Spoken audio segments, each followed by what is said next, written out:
If you need protection, you need one who you can trust. To secure your investment, you need one who'll do you just. TDC Insurance, you're the one that you can trust. TDC Insurance, you're always safe with us. TDC Insurance is your go-to insurance company for all your insurance needs.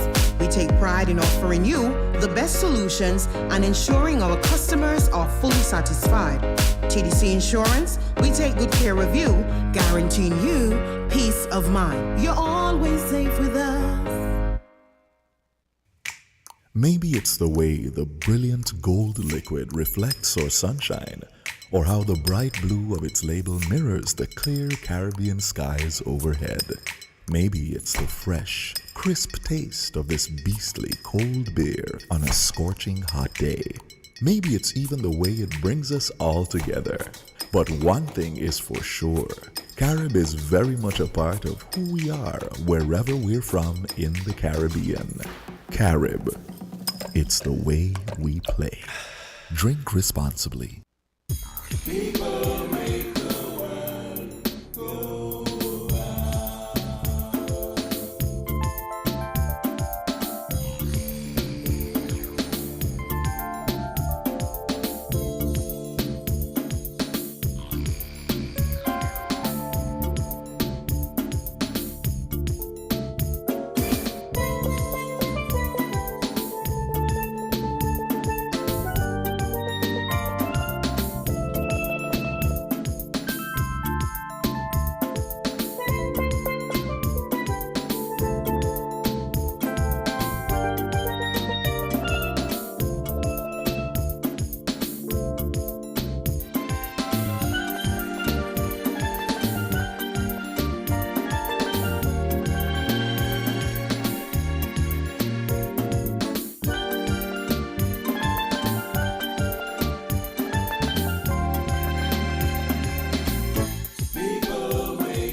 Good morning, St. Kitts and Nevis.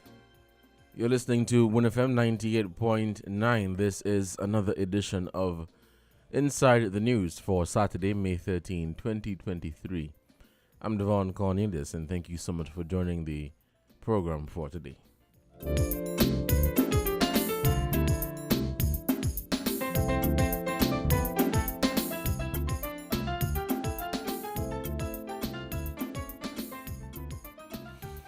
I'll play a clip from the Prime Minister, Dr. Terence Drew, speaking at his roundtable discussion held Thursday. Where he spoke to a number of developments happening in the country, and we will entertain a discussion on that.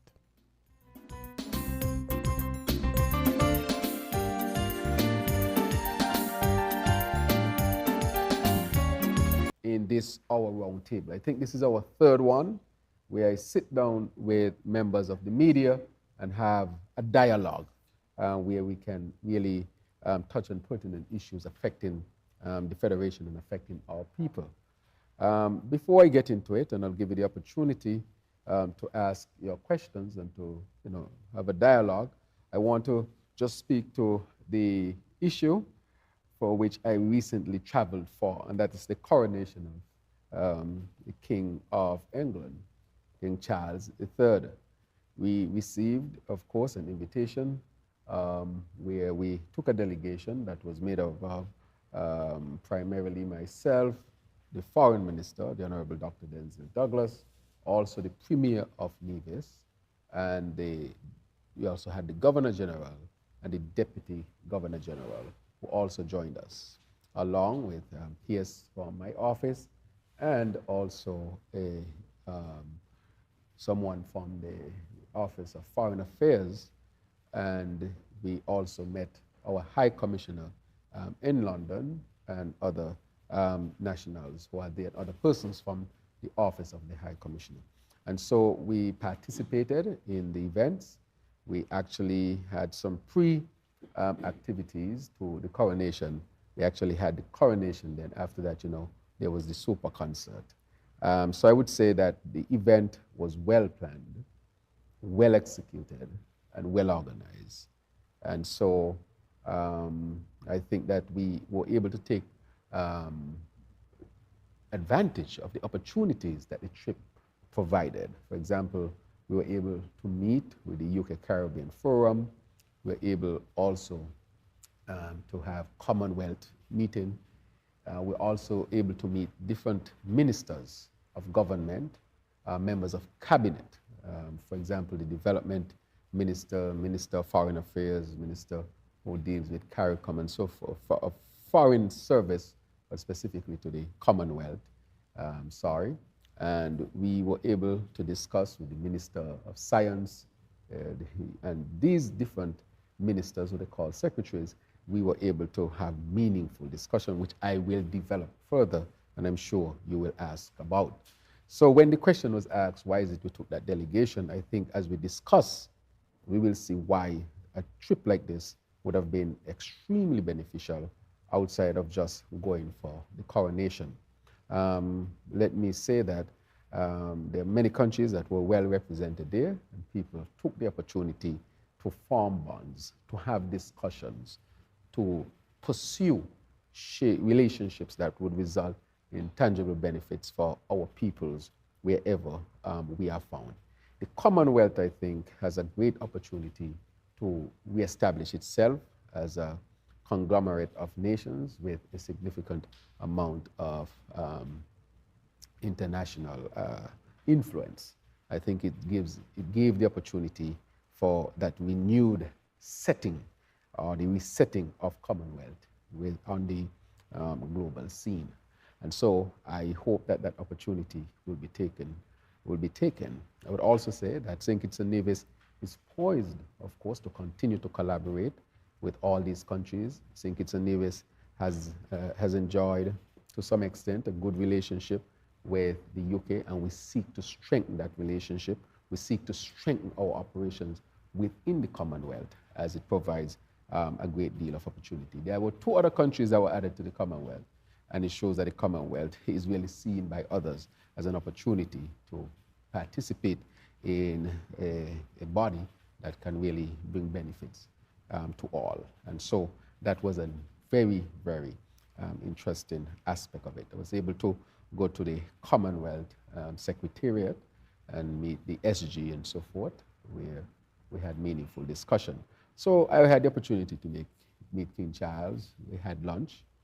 We had a luncheon, a small group, and he also visited the Commonwealth Secretariat. I was also able to meet the Prince and his wife.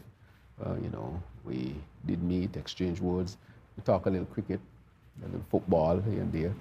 The Prime Minister of Great Britain, we were also able to meet. And of course, we talk about a lot of things, Commonwealth, how we can build better partnerships, And of course, some cricket came up, because it's a cricket-loving nation. I think the Prime Minister said to me, he's interested in the IPL. I tell him he needs to look into the CPL, the Caribbean version. And the Prince says to me he's an Aston Villa fan. I hope that doesn't lay him out. But I tell him we have been following British football for a very, very, very long time. And so we are from the same generation, the Prince, myself, and the Prime Minister of India. We are from the same generation. And so we're able to talk on a number of things, and our even social interaction, as I call it, a little bit of small talk. We were able to speak to the things that interest all of us. I say all of that to say that it was quite a successful trip, and a number of critical things that will help our country came out of the trip, and I look forward to continue our strong bond and to build on it with respect to Great Britain and the other members of the Commonwealth. So I would say all in all, it was an excellent trip, and I want to thank the monarchy and thank the people of Great Britain for their hospitality and kindness that they expressed to us while we were there. And this, of course, we look forward to strengthening over time. And I know you'll have your questions with respect to that as well. As you know, we want to get into the issue of the Ministry of Health, which I'll speak to as well. We have a number of critical things that have taken place there. For example, we have new dialysis machines, about 15 of them, I'll get into that have arrived. We'll have the official presentation tomorrow. Today, we had the presentation of the supplies that came from the Republic of China, Taiwan, that should air on ZIZ, I think this evening or sometime later on, and I want to thank the Republic of China, Taiwan for their continued support. I also we are pushing forward on the advanced training of staff in a number of critical training sessions, mainly leadership and advancement. We have also enrolled nurses in specialized care. 8 nurses have applied, and we intend to pursue that they get their specialist training in fields like nephrology, and that's the kidneys, and dialysis, operating room techniques, public health, psychiatry, emergency room, which we are now exploring, critical care. And so through St. Lucian, Jamaica, we are seeking to have our nurses specialize. We also had the specialists who came in. I always promised that we'll have the specialists. They're here. The internal medicine, Dr. Rafael Dominguez and Dr. Julio Hernandez, I want to thank them for coming in as specialists in internal medicine who have started their work at the JNF. And they will have a tremendous impact. You can imagine having more internists there to take care of the plethora of patients that are there. I'm sure the other internists there welcome because this type of assistance, because I used to work there as an internal medicine specialist, and it's a lot of work. You know, you need help. We have the neurologist, Dr. Alberto Laguna, who a neurologist is a person who treats nerves, strokes. We have a lot of strokes in St. Kitts and Nevis, especially of young people.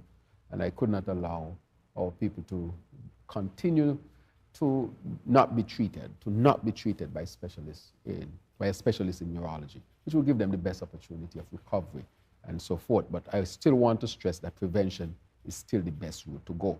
But we know that some people will get sick, and so we have to make sure we are prepared for that. We have a biomedical engineer, Dr. Laniel Tapana Soto. He's the one who makes sure that all of our equipment are up to date, the blood tests, when he gives you a result, that is the right result, because we now want to extend blood test services at Poxon Hospital and Mary Child. So people don't necessarily have to go to JNF to get these type of things, but we needed an engineer to help us to institute that. And then we have our renowned surgeon, Dr. Zachary Glade. And Dr. Zachary Glade, you know, he's from Harvard Columbia University. As I said before, I was going to bring somebody of his stature to help us to build out our surgical services, to offer surgical services of very, very high standard here. He's going to be here initially for 3 months, going to come back, because we're on our way to creating an accredited hospital. And so that accreditation process will need all these top good professionals from Cuba, from the United States, and other places we'll see them come from to help us to build it out. Of course, we are looking at universal healthcare, which is a major undertaking. We have had the input of PAHO, and so forth. We'll continue the discussion on this so that we can make some more advancements. So we'll put in place soon another committee of a higher level to help us to advance the question of universal healthcare. As a matter of fact, this is one of the major undertakings of the World Health Organization, PAHO, and so forth, because this has to do with social justice. And so we are already on the pathway to pursuing it. But it's important, critically important, that we improve the quality of healthcare here in St. Kitts and Nevis. As you know, we are building out our health center, our hospital, in terms of providing our hospital with new equipment. We have bought the new eye equipment. We have bought new anesthesiology equipment, so that that is there at the hospital. I think the technician is supposed to come in today to help us to set up that. We have bought the MRI is in pursuit. We are now going to build a specialized area in which to house the MRI so that we can have the MRI this year. so that we can offer it at a reasonable cost and for it to be accessible at the hospital as well. So as you can see, in healthcare, based on what I told the people I would bring, they're actually coming. I know they sometimes persons might have their concern, and rightfully so.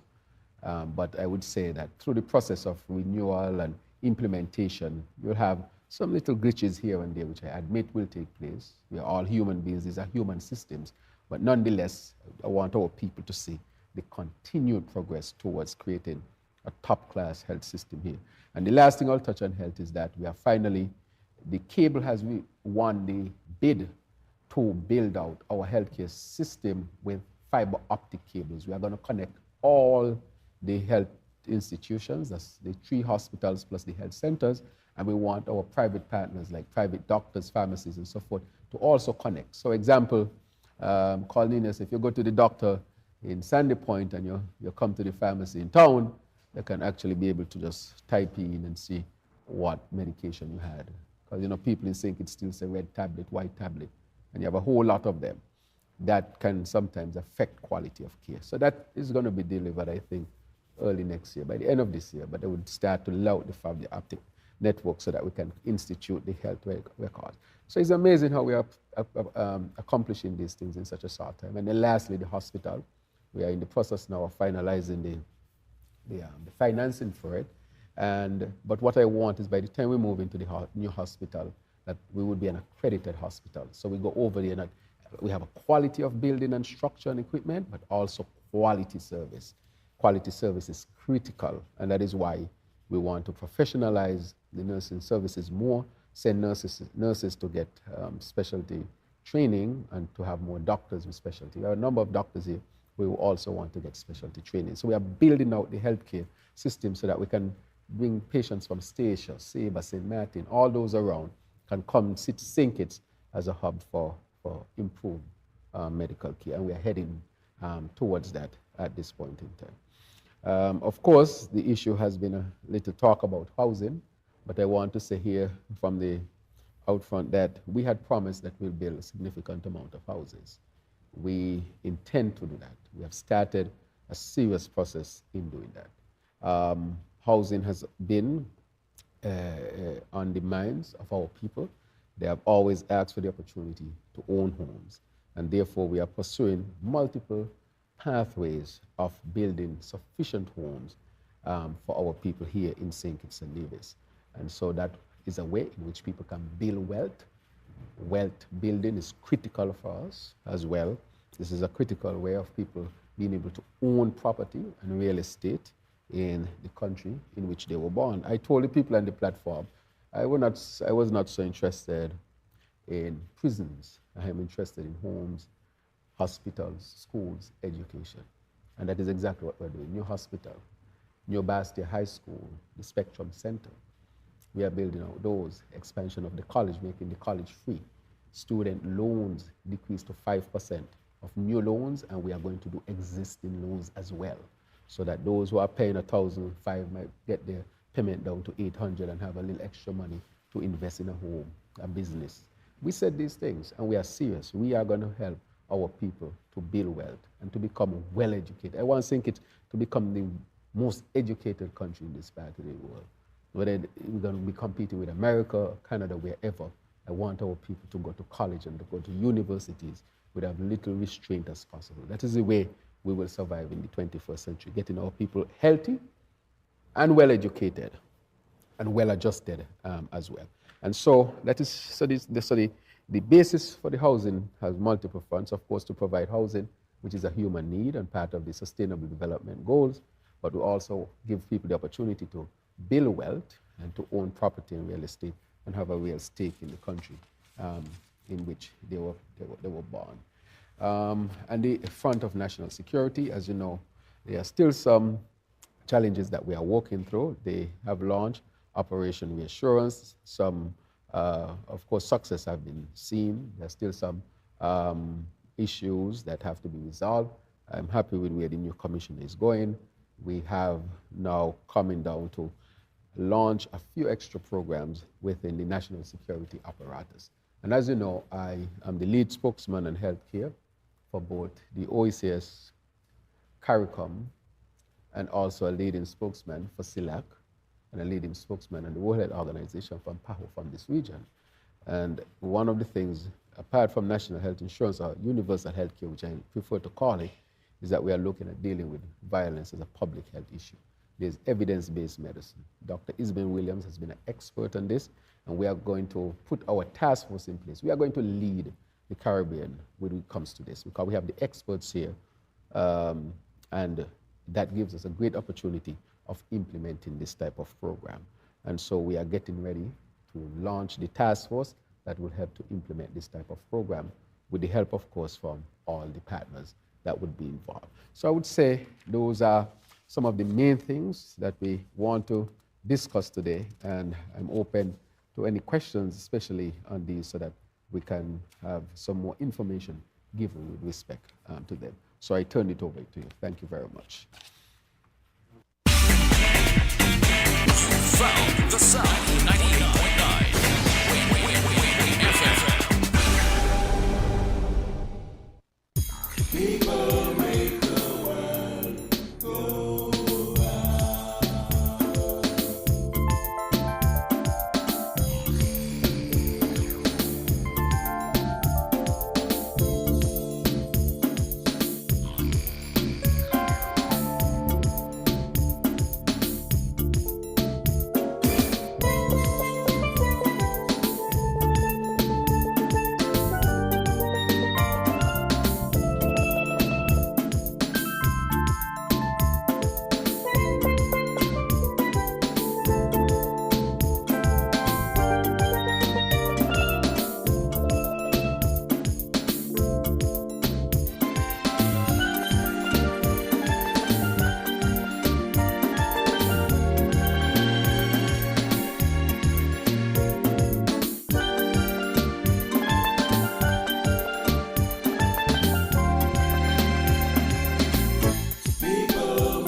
Enjoy the convenience of getting all your documents in one place. At the TDC Copy and Print Center on 4th Street in Basse-Terre, we do just that. We offer document formatting, graphic design, and copy and print services. Our team of professionals truly understand all your needs, whether it be administrative, professional, academic, or personal. You bring it, we deliver it with quality every time. Visit the TDC Copy and Print Center today in the TDC Mall on 4th Street in Basse-Terre, or call 465-2511. Your copy and print specialists are waiting to serve you.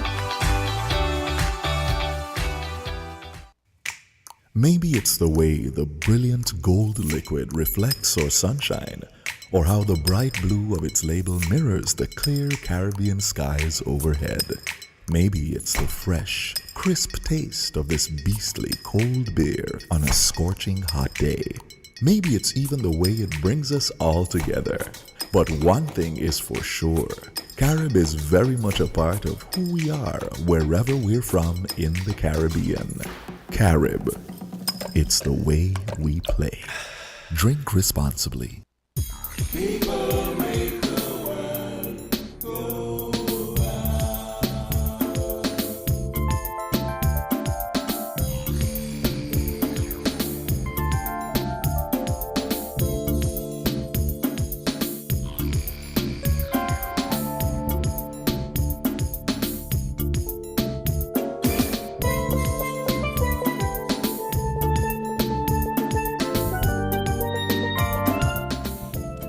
Welcome back to the program. This is Inside the News for Saturday, May 13, 2023. We have some callers on the line, so let's head to the phone lines and we'll take our first call for this morning.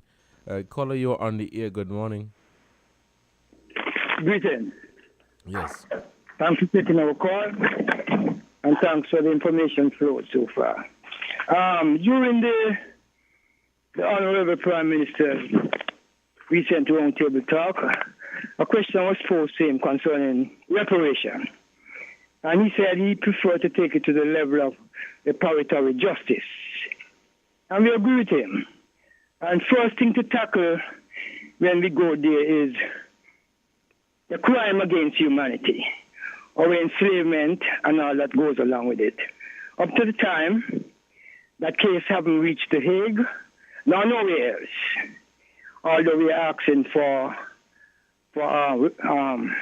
apologies and reparation. That case haven't been tried. We want to make sure that that is on the table. That case haven't been tried up to the time. We are in, according to the Western Gregorian calendar, we are in 2023. Many years after they said that our enslavement was abolished, and up to the time that case haven't been tried. Let's get closer home. We like the Honorable PM to know that here in the Federation of St. Kitts and Nevis, justice is not being dispensed as it ought. There's a lot of cases that we can refer to, but we won't. We just let him and the Attorney General and all whom it may concern, who are in those authoritative places up to the time, that justice is lacking right across the board in the Federation of St. Kitts and Nevis. And we are imploring them to set it right. Because when justice is not around, chaos will take its place. Blessed love. All right, caller, thank you for your contribution to this program. This is Inside the News. I'm your host for today, Devon Cornelius. The phone lines are open, and we're taking your calls at 466-0989 or at 662-0989. If you are in USA and Canada, you can call us at 718-285-6984 or 305-921-4619. The United Kingdom, that's 033-344-0065. For those of you who are just joining the conversation, I played a audio with the Prime Minister, Dr. Terence Drew, speaking at his roundtable discussion held on Thursday of this week. And he spoke to a number of matters relating to St. Kitts and Nevis. On the topic of health, the Prime Minister announced that his administration had secured 15 dialysis machines to be outfitted at the General Hospital here in St. Kitts. We know we have a situation here in St. Kitts and Nevis where a number of people are in need of dialysis treatment. And, you know, there are a number of people on Nevis as well who are in need of dialysis treatment. And there are people who travel back and forth people who come from Nevis over to St. Kitts to get dialysis treatment. So I think that is welcomed news for the people of St. Kitts and Nevis to significantly add to our healthcare. And with the addition of these dialysis machines, I think the Prime Minister also said that there will be different training will be taking place so that the nurses know exactly how to operate these dialysis machines. The handing over ceremony took place, I think, on Friday morning at the hospital a little after 8 a.m. So that definitely is welcome. He also announced that 2 specialist doctors have arrived in the country. When it comes to healthcare, and people have always been very vocal about the status of healthcare in St. Kitts and Nevis, and majority of us are of the opinion that it could be better, and there are a number of things that the government must or should address to improve the delivery and improve the standard of healthcare in St. Kitts and Nevis. And I as I said, I think with the addition of the dialysis machines and these 2 specialists, that is absolutely welcomed news. Of course, there is a lot more that we can do. At the roundtable discussion, the Prime Minister spoke to the construction of the hospital. He said that if I stand to be corrected, I think he said they are in the process of securing funding for that hospital. And so that is a smart hospital, as he announced at one of his press conferences earlier this year. They are looking to construct a smart hospital. There was some intense debate surrounding or following the announcement that they will be seeking to construct a smart hospital.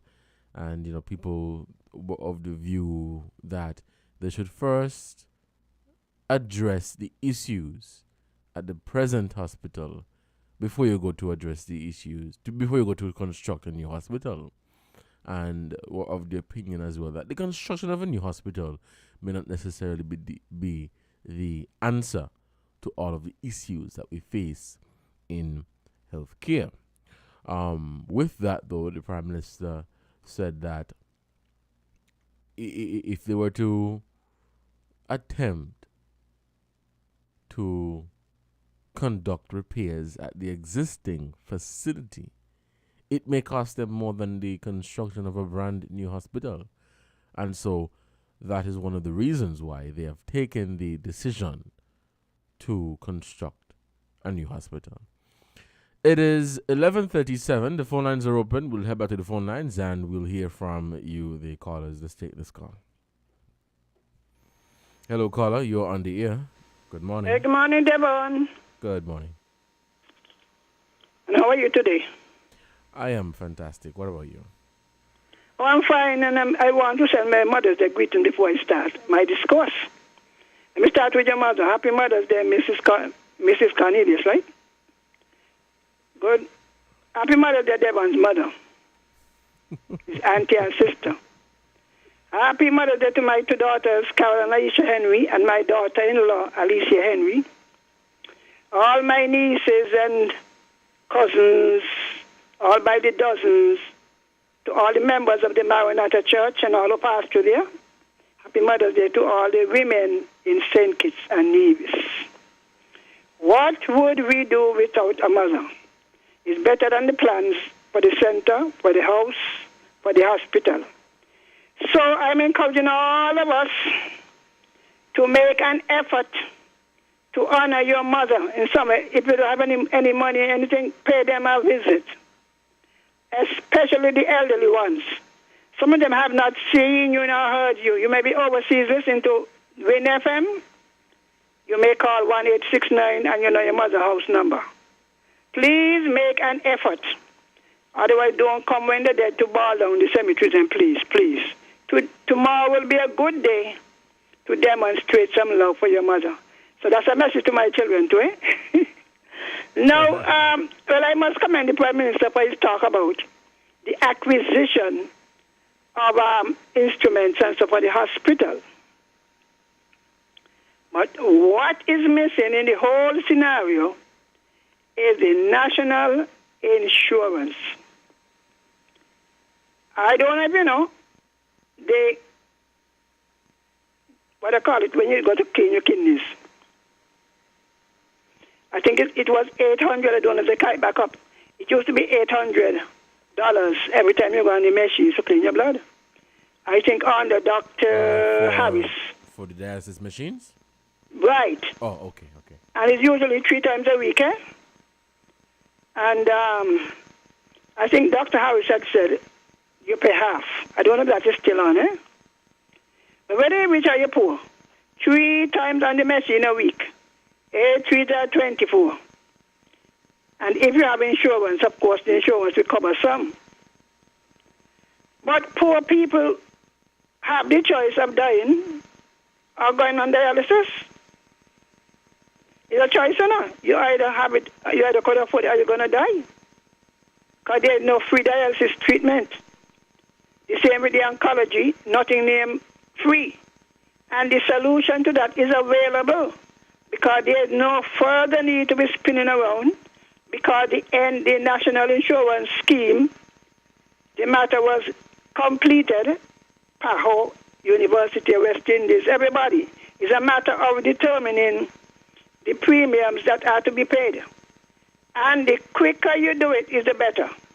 people are going to complain because they don't love themselves.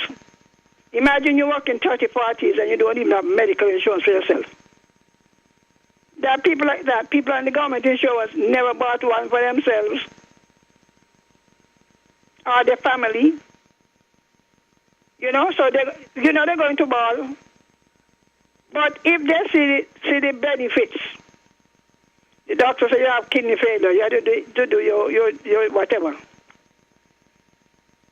There is something to bear some of the costs. I was even thinking to myself, now medical insurance, private medical insurance, takes you off the plan at 75. I was thinking that for those who are seniors, past 75, you could let them pay depending on their pension, a small fee. I don't think that would be asking too much. Because once you pass 75 or 60, all part of your machinery start to break down. You know what I mean? Right, yeah. Yeah, and the young people, me I'm going to dialysis, you think so?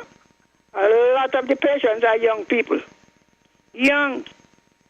So we have got to learn to make sacrifices for what we want. Otherwise, every other week you hear this cancer patient. Some of them, you have to choose to die, When you go 1,000 something for a treatment, 2,000, 3,000, and the insurance companies nowadays just so mean. What if you have none? You just say, some had cancer and they die. They die because they cannot afford treatment. So the quicker the government put, the thing they're not prioritizing, Even the school, when they talk, things are out for the demolition. That should be done in no time at all. Everything is being pushed back.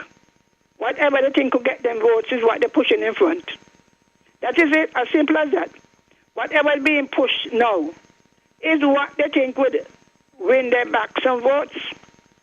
And I think you need to think about it. Of course, we want houses, but we need national insurance more than anything else. The children in Basse High School, they're overdue a proper school so that they can do their science thing and so. There is just some heartless person going to steal out the things then. That's supposed to be in the front. It was in the front in the discussion.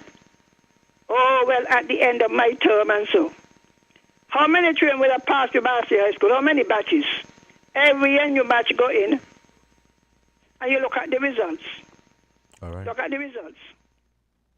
So Dr. Matt, Dr. Drew, please get the priorities rearranged. Health is important. Before you say you got to get build a new hospital. Why build a new one if people can, a new one, smart one, cost money, The services, they will be higher than what you have at JNF. So please, get the national insurance scheme up and running before the end of the year. All right then. Thank you so much for your contribution to the program. It's 11:44 here in the studios of WINNFM 98.9. I'm your host for today, Devon Cornelius. Thank you so much for joining the program. The phone lines are open and we are taking your calls at 466-0989 or 662-0989. Let's take this call. Hello, caller. You're on the air. Good day. Good morning, yes, sir. Devon. Good morning. Good morning, Devon. Yes, good morning. Good morning. Yeah, and I want to thank you for stepping up in the press conference. You really take talk. That's what we want. We want I to be very sharp. Don't let the Prime Minister face Hawaii from asking questions. You have to ask questions, and the hard ones. Easier for now, because you should be a little more penetrative, but I'll go with your questions then. Devon, I meet 3 young ladies, you understand, on Friday. They come down the port to see me. One had $3,000, one had $1,800, and one had $1,500. With the land papers by Dr. Joe, but don't do stupidness, These people born here, And you ain't fooling up Calcom citizens with land, and when we people them, because they get land from Timothy Harris, you ordering the bank, the treasury not to take poor people money, boy. Take it easy. You look like you're right on the road to be the worst prime minister in the country.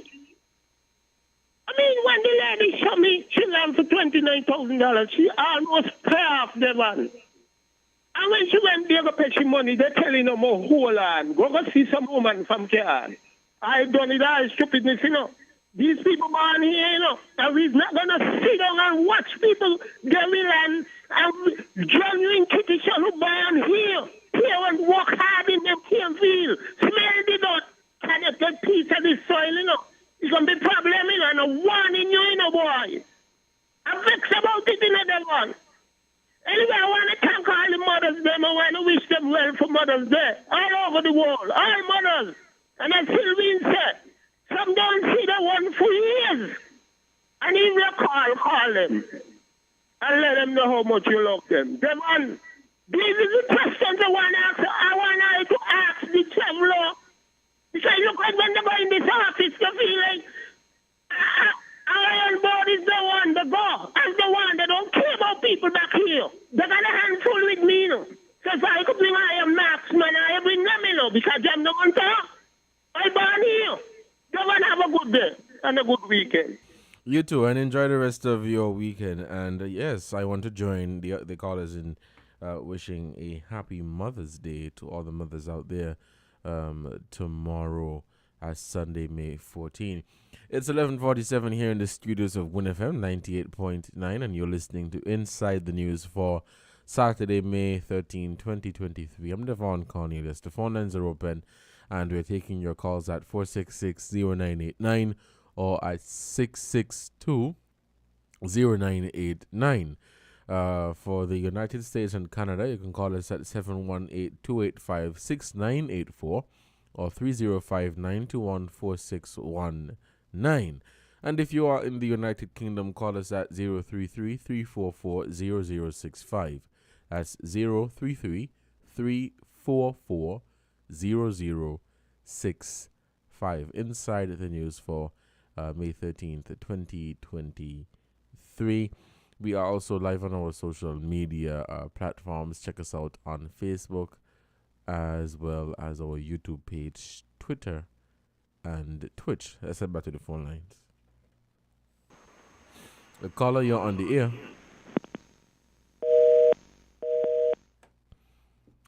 Okay, we seem to have lost that caller. You can call us back, 466-0989, 662-0989. For those of you who have just joined, this is Inside the News for May 13, 2023.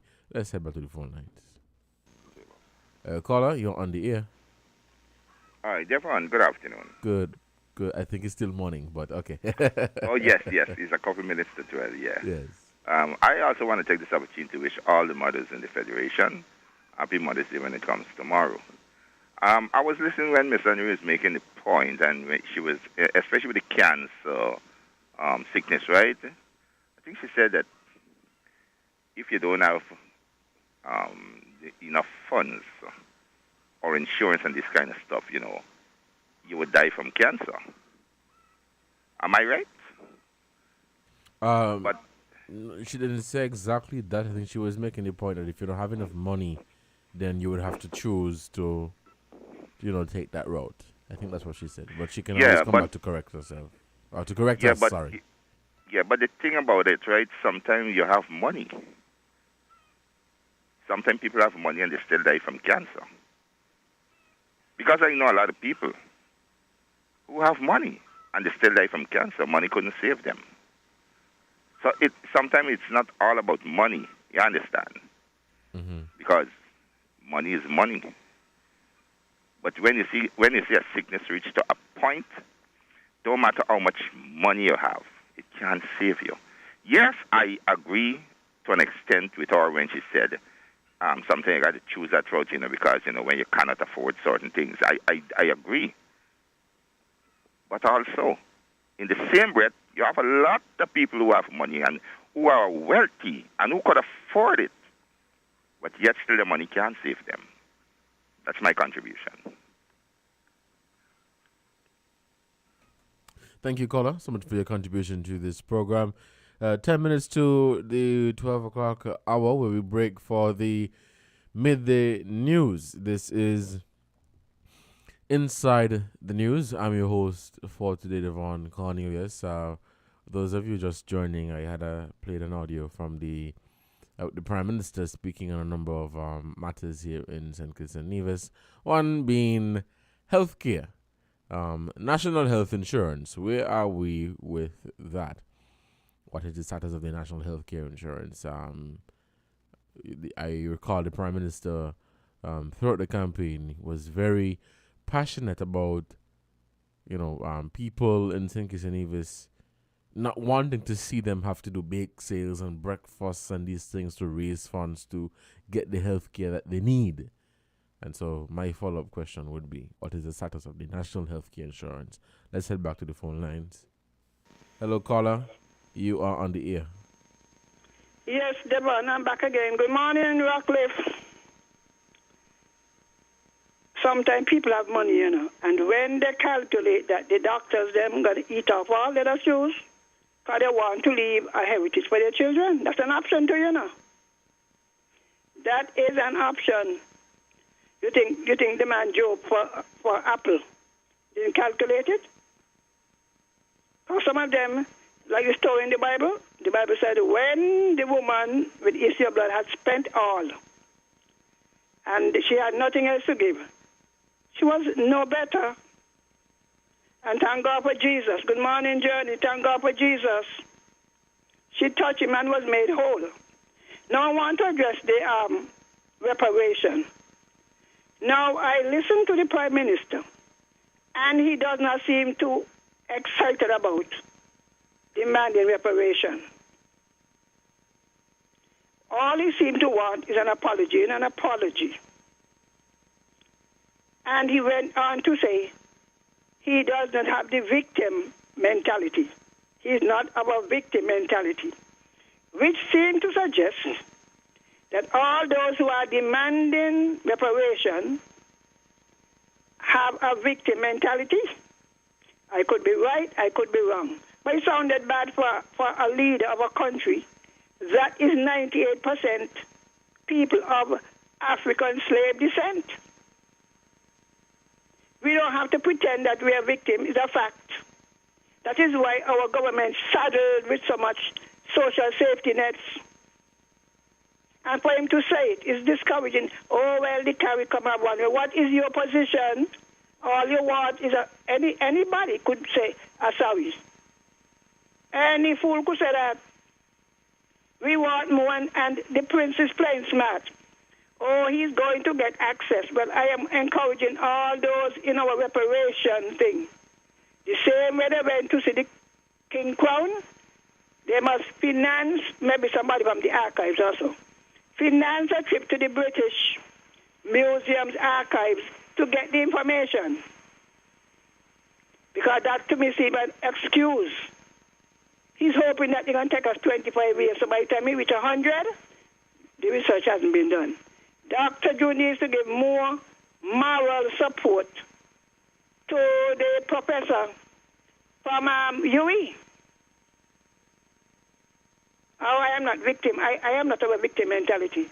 What does that say to you, Devon? And I'll hang up. Thank you, caller, for your contribution to this program.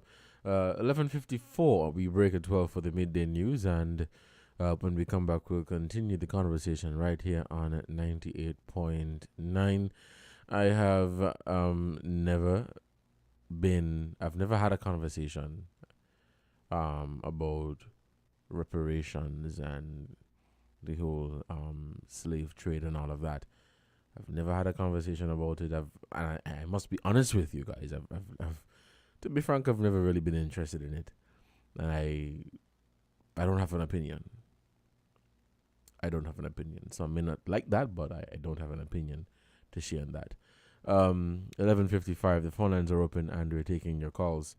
466-0989 or 662-0989. We are taking your calls here on Inside the News.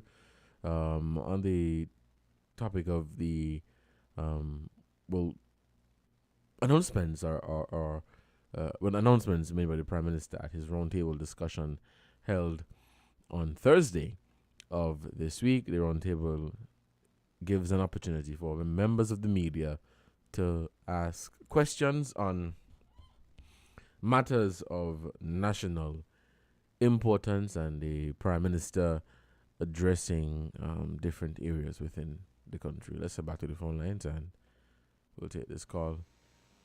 Caller, you're on the air. Good morning. Yes, good morning, Devon. Hello, caller, you're on the air. Good morning. Yeah. Good morning, Mrs. Henry, and happy Mother's Day to you. Happy Mother's Day to all the mothers in the Federation. Devon, you see, one of the things that make us, we who are on that path of knowing what happened then, we weren't there at one time because, our story was hidden from us. Our history was hidden from us. We weren't allowed to read books, so because of the atrocities that they did, it make us not interested. We're not interested because they gave us their curriculum and we swallowed it. You see, and we can't be hard on our people, Devon. Now, you're saying that you're not interested in the question Mrs. Henry posed to you. Many of us are like that because our history was hid from us and they gave us their curriculum. You know what I found interesting, Devon, this week? A Nigerian couple was on trial in the UK for organ transplant of a kidney for their daughter, and judgment was passed down by a judge unto them. And I think they've spent up to about 10 years in prison. Different duration of time for the couple and I think a third party. Devon, I listened to the judge read the sentencing to these couple. And he said, for crimes against humanity. Crimes against humanity, Devon. These were his exact words as he sat on that chair and reading the judgment to the couple. Now, you know what flashed back in my mind? When he said crime against humanity. We have one of our caller, Ras Ichu, who is asking who is going to take them to The Hague? Because, Devon, their history is before us more than before.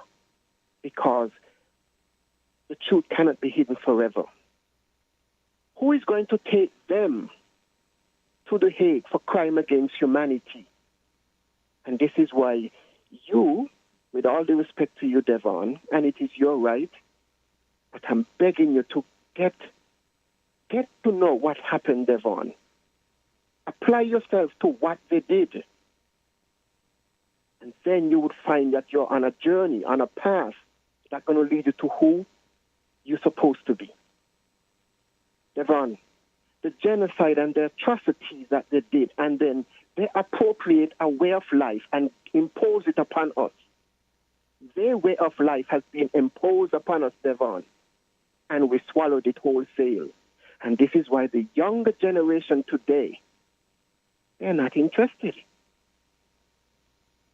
And with this technology now that we have at our fingertips, all you have to do is just to apply yourself. Because it's a duality between the two, Devon. Our story and his story, it goes together. And theirs are bloody. It is bloody, Devon, and they put it in the book. They put it in the book and tell us. And Mrs. Henry don't like to hear it, but it's a fact. Because the God of the Bible hand is washing blood. Devon, make no mistake about it. The God of the Bible hand is washed in blood, Devon, and Mrs. Henry, get used to it. It is a fact, Devon. Thank you for hearing me. All right, Colin, thank you so much for your contribution to the discussion for today. We'll now break for the midday news, and when we come back, we'll continue the conversation right here on 98.9. Let's hit this break, and We'll be right back. You found the sound. 98.9. Win FM. We now bring you the headline news. The headline news is brought to you by Caribbean Alliance, KDP Enterprises, The Grange, and Carib Brewery.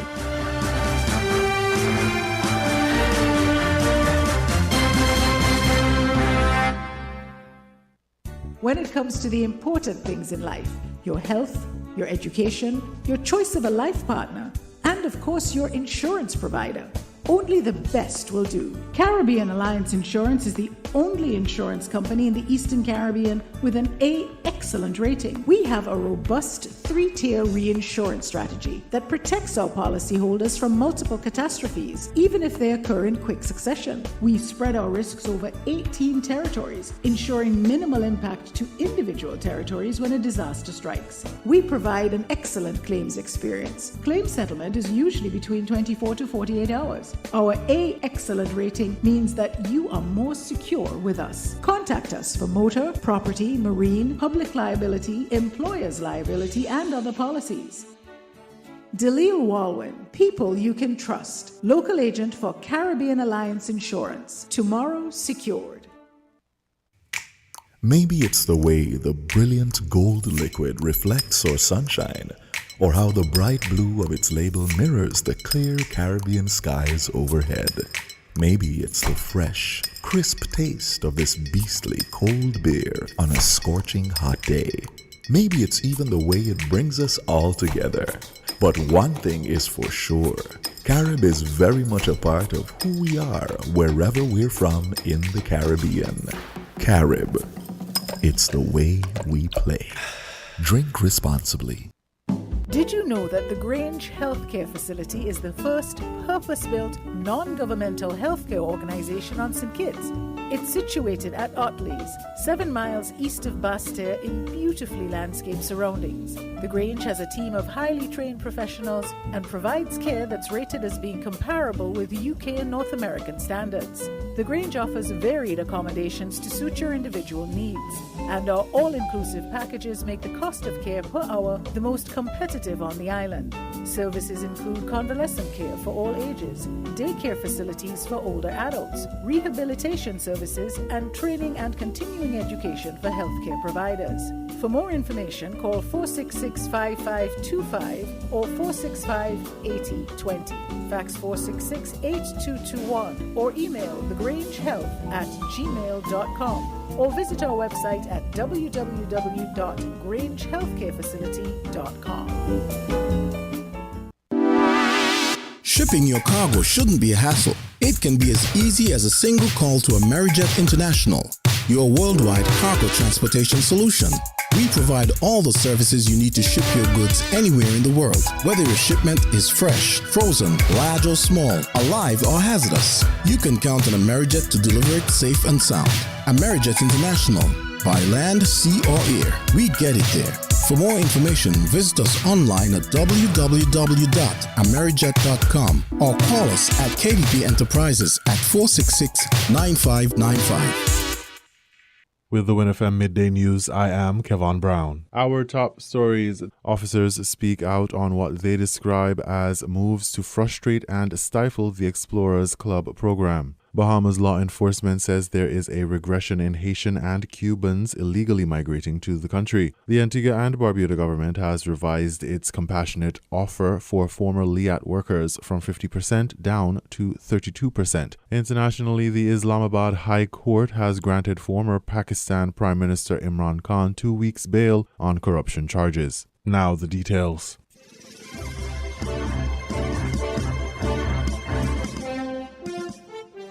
Inspector Rosemary Isles Joseph created a series of Explorer community youth clubs that provide a safe space for children and young people at risk of gang violence and crime. The first club was set up in 2017 in the Molyneux and Phillips's neighborhoods. 13 Explorers clubs are now established in different communities with an approximate membership of 1,400 children in St. Kitts. Despite the club's success, videos making the rounds on social media suggest the community initiative is under threat. An officer of the Royal St. Christopher and Nevis Police Force attached to the Explorers Club, Fernando McSheen, posted a video on social media alleging attempts by the powers that be to frustrate and stifle the success of the Explorers and community policing programs. I have one question. Solo una pregunta yo tengo. Solo una pregunta. One question. What have we done for us to get this treatment? What have we done? What has the children done of St. Kitts and Nevis to get that type of treatment? What have they done? They are innocent. What have we done? We gave our all to our job. Our all. If I start to talk about all of the things that we have achieved as the community policing team and the Explorers, I will be on top here for over an hour or 2 hours to say all of the things that we have achieved.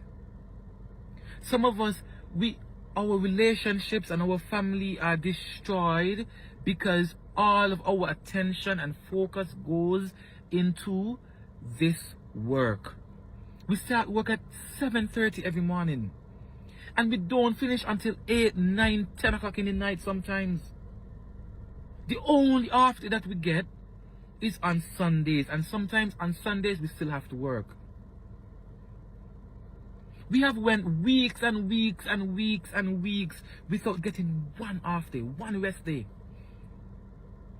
And I'm asking, what have we done? We just give 100 and I don't even know, we just give 500% to our jobs, because it's not a job for us. It's our livelihood. It's something that we enjoy doing.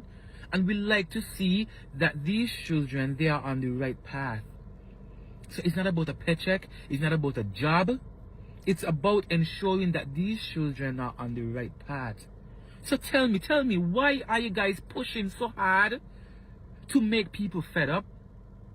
To make people want to leave? To make people want to just say, I am done with everything? Why? What have we done? What have we done?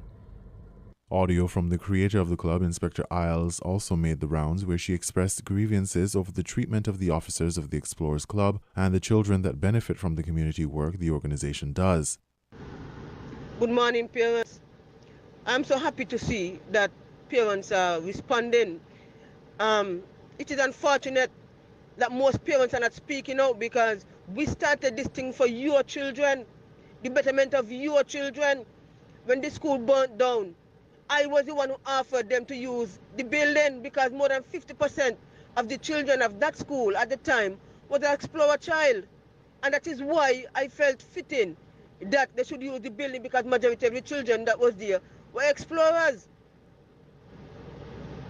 But now I find that it is ridiculous and the lies. And before, they call a meeting to find out what the real problem is. The Commissioner of Police sent Superintendent David along with a member of Public Works Department yesterday and changed the locks to the exterior door of the building without saying anything to me or the other officers. And imagine we come back to the building, don't have a key. The head teacher saw us and she know that we didn't have no key, and she locked the door, shut the gate and turned off. And now this morning, the Commissioner want to hand me a key. No, this is ridiculous. It is disrespectful. Very disrespectful.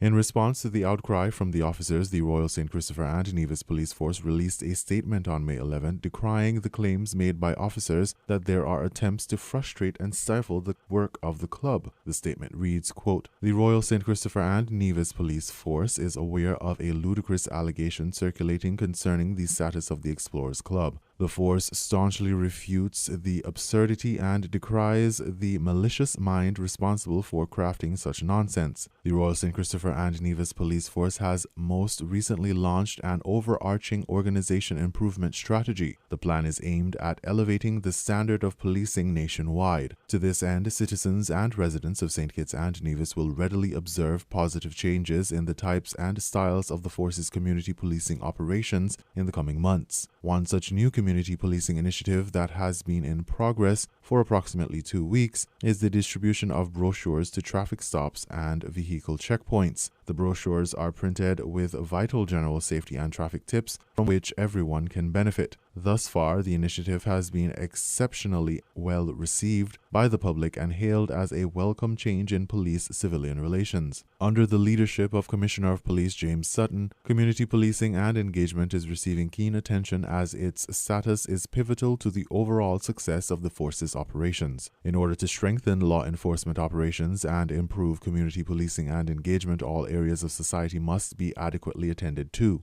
The Explorers Club is a crucial aspect of community policing and engagement as it caters to our youth. By its very definition, the continued function of the club is a given. The Royal St. Christopher and Nevis Police Force is discouraging the public from engaging in the creation and dissemination of blatant malarkey. Such false sentiments are intended to manipulate negative reactions from the general public. Persons should remember that free speech brings into a personal, professional, and legal responsibility for the actions engendered by carelessly typed or spoken words. For this reason, the force continues to encourage persons to seek legal and healthy outlets which they can resolve conflicts and free themselves of the life's occasional frustrations." End quote. Since the statement from the police, an image of Officer McSheen's Facebook page began circulating. It stated that he was transferred from the Explorers Club for failing to retract his earlier statements. Wynn could not corroborate the authenticity of that circulating picture after checking the officer's Facebook page. However, on his page were several posts on the work the Explorers Club had been doing in the community, including a short film to be released shortly about bullying. More on this as information becomes available.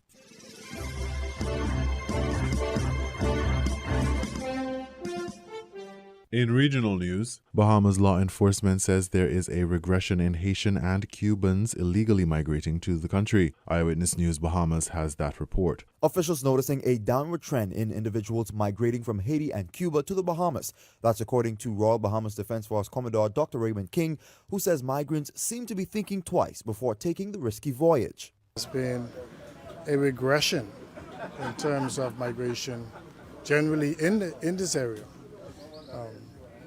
We have seen a marked reduction in the numbers of Haitian migrants attempting to leave Haiti for the Bahamas or the United States. We've also seen a downtrend in the movements in the Cuban migrants moving towards the United States. But what seems to be the reason? There's a particular law, Title 42, which would have denied persons the right to asylum's hearing and a direct repatriation from the United States of America. And President Biden was poised to setting that aside. And so now you have a number of migrants from the region moving towards the Mexican border, Mexican-U.S. border. The regression in illegal migration also being attributed to a policy implemented by the United States Department of Homeland Security, which allows nationals of Cuba, Haiti, Nicaragua, and Venezuela and their immediate family members to legally enter the U.S. Once they are vetted in terms of security vetting, and they have a sponsor in the United States, they can reside in the United States for up to a 2-year period. And so we have that incentive now seeking to demotivate persons from making that treacherous voyage. And as it directly relates to the decrease in Cubans attempting to illegally migrate. You have the visa waiver programs through Jamaica. The Cubans now are using that means and moving through Belize to get to the United States. Now, this comes as officials have been grappling with a major uptick in illegal migration since last year. Immigration Minister Keith Bell disclosed earlier this year that nearly 5,000 irregular migrants, inclusive of 1,001 Cubans and over 3,000 Haitians, were repatriated last year. Commodore King revealed months ago that the push factor in both countries is the worsening state of social and political unrest, which have both countries in a chokehold.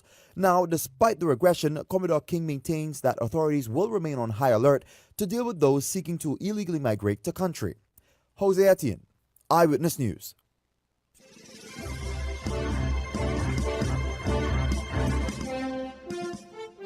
The Antigua and Barbuda government has revised its compassionate offer for former LIAT workers from 50% down to 32%. ABS Antigua has that story.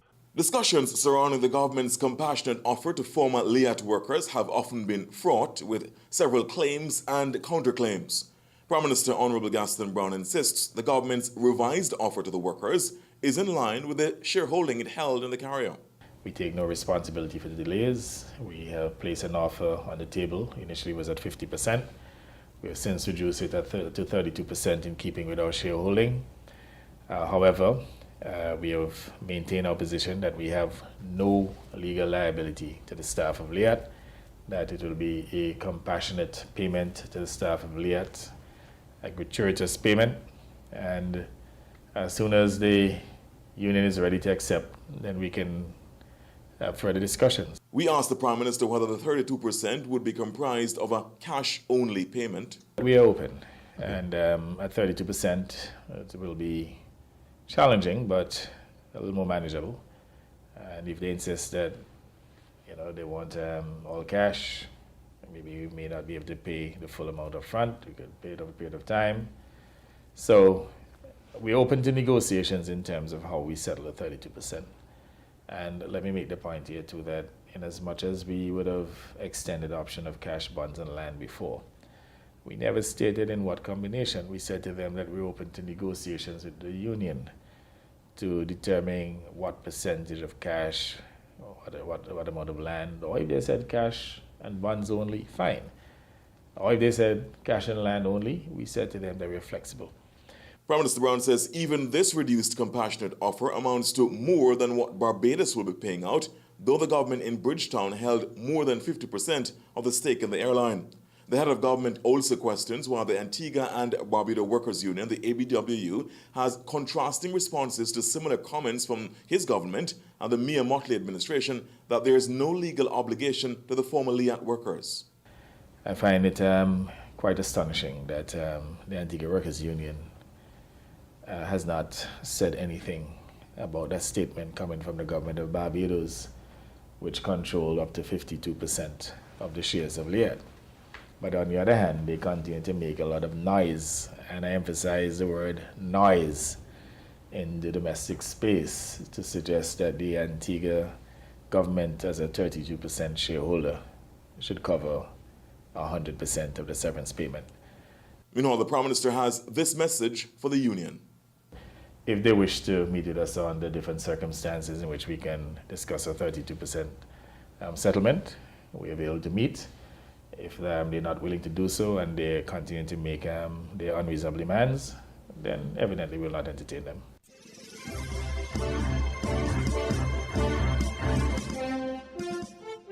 We now bring you these international reports. Was met by a large crowd of supporters outside his home.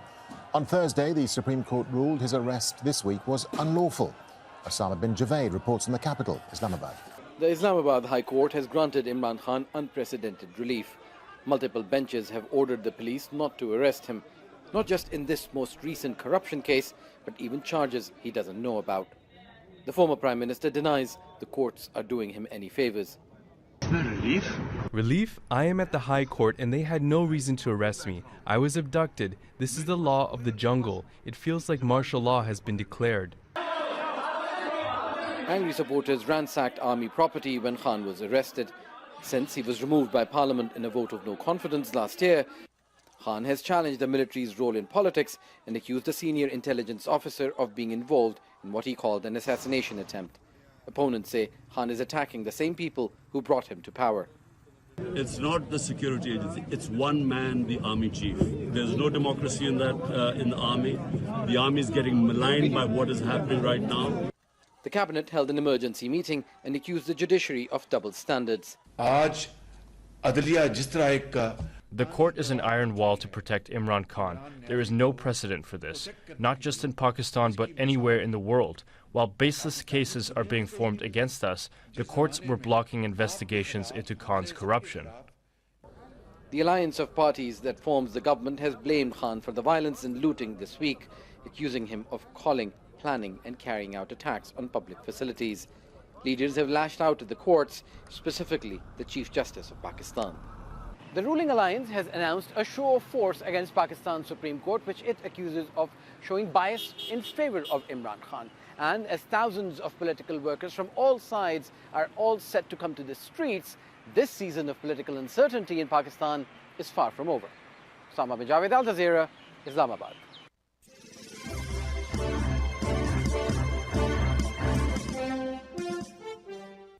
Turkey's elections are likely to determine the future of the economy, foreign policy and Turkish identity.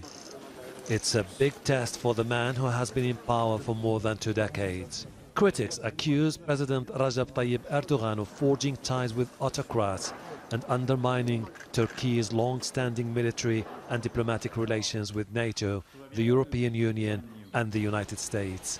Accusations the president has dismissed. Hükümet olarak iç siyasette olduğu gibi We don't accept interference in foreign and domestic policy. We are developing our relations with regional institutions based on our strategic location, which connects Europe, Asia, and Africa. We neither turn our backs on the East for the West, nor do we neglect the Middle East and Africa while strengthening our ties with the West. His main rival, Kemal Kılıçdaroğlu, is promising major changes, telling supporters that if elected, he will reverse Erdogan's policies and improve relations with the West, so democracy thrives at home. Our main goal is to become a full member of the EU and part of the modern world. We are a nation oriented towards the West. We want democracy. The West has accused Erdogan of crushing dissent and strengthening military ties with Russia. But Ankara recently endorsed Finland's application to join NATO, a move widely seen as an attempt to pacify the EU and the US. In a close race, whoever wins over the swing voters and the millions of young Turks eligible to cast their ballot for the first time may have the upper hand. I want Turkey to have advanced technology like the West and keep its roots in the East. I prefer the West, it's more advanced, but I also love my country. I would be glad if things changed here. Once the dust settles, the winner may need support from the West to revamp the economy, but may not be able to sever ties with traditional partners in the East. Changing foreign policy is one thing, but Turkey will still have to convince the European Union to allow it join the bloc, and it's unclear tension with the United States will change simply because President Erdogan is no longer in power. And if the opposition does succeed, it will have to tread carefully to ensure any foreign policy changes do not alienate current allies. Hashim Al-Barra, Al Jazeera, Ankara.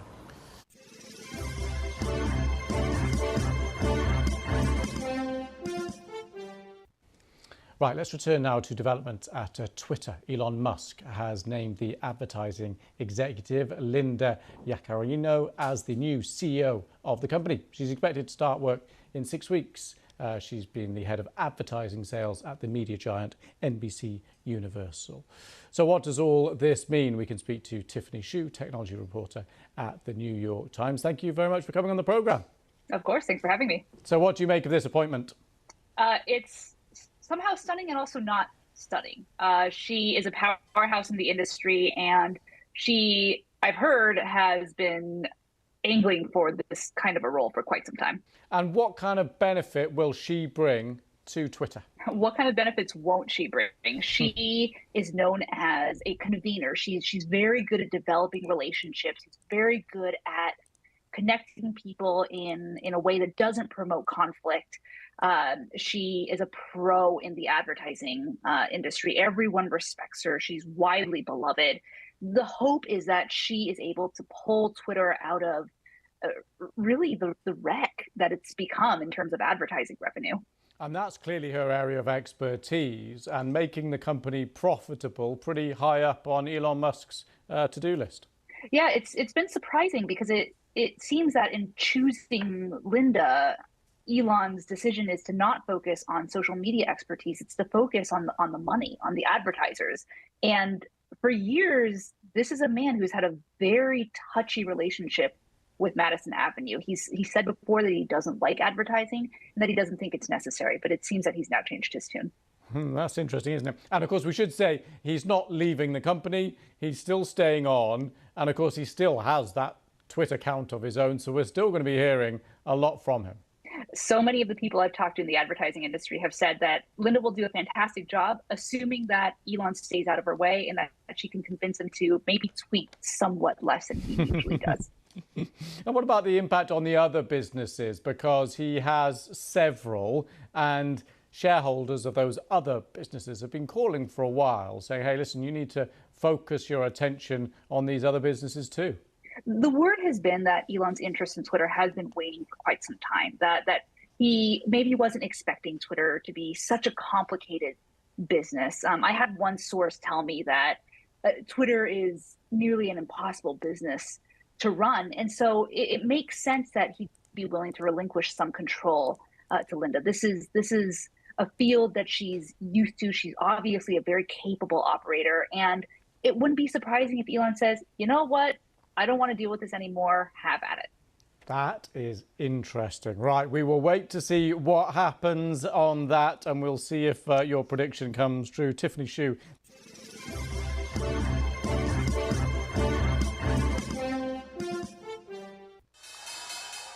U.S. stocks ended lower on Friday as big tech shares fizzled and consumer sentiment dropped to a 6-month low. The Dow closed down fractionally, the S&P 500 shed nearly 0.2%, and the Nasdaq lost more than 0.3. Tesla shares gave back the 2% gain from Thursday when Elon Musk announced that he had found a new CEO for Twitter.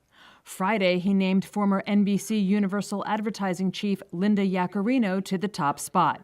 This presumably allows Musk to focus more on the EV maker, though he did say he would remain involved in Twitter's product design and new technology. Apple was among the biggest drags on the S&P Technology Index, which was down for the day, but is still up about 22% so far this year.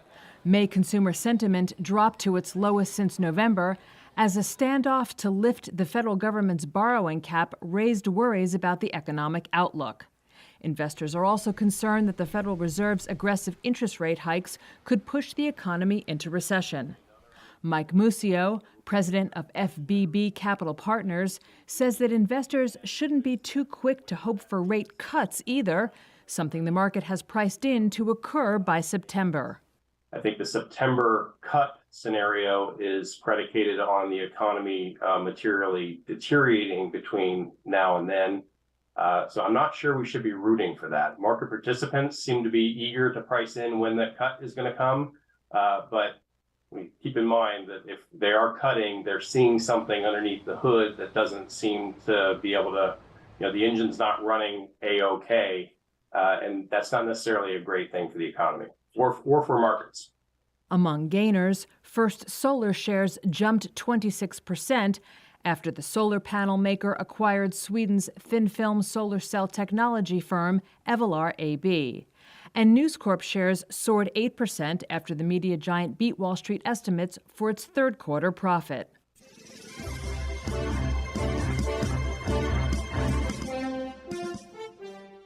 You were listening to the Midday News on WINNFM 98.9. The headlines? Officers speak out on what they describe as moves to frustrate and stifle the Explorers Club program. Bahamas law enforcement says there is a regression in Haitian and Cubans illegally migrating to the country. The Antigua and Barbuda government has revised its compassionate offer for former LIAT workers from 50% down to 32%. Internationally, the Islamabad High Court has granted former Pakistan Prime Minister Imran Khan 2 weeks bail on corruption charges. Thank you for listening. That was the WINNFM Headline News. The Headline News was brought to you by Caribbean Alliance, KDP Enterprises, The Grange, and Carib Brewery.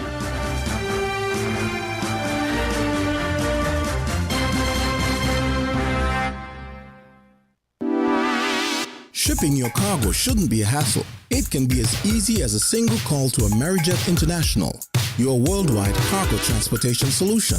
We provide all the services you need to ship your goods anywhere in the world, whether your shipment is fresh, frozen, large or small, alive or hazardous. You can count on Amerijet to deliver it safe and sound. Amerijet International. By land, sea or air, we get it there.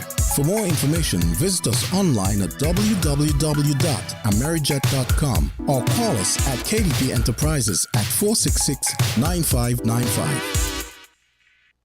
Did you know that the Grange Healthcare Facility is the first purpose-built, non-governmental healthcare organization on St. Kitts?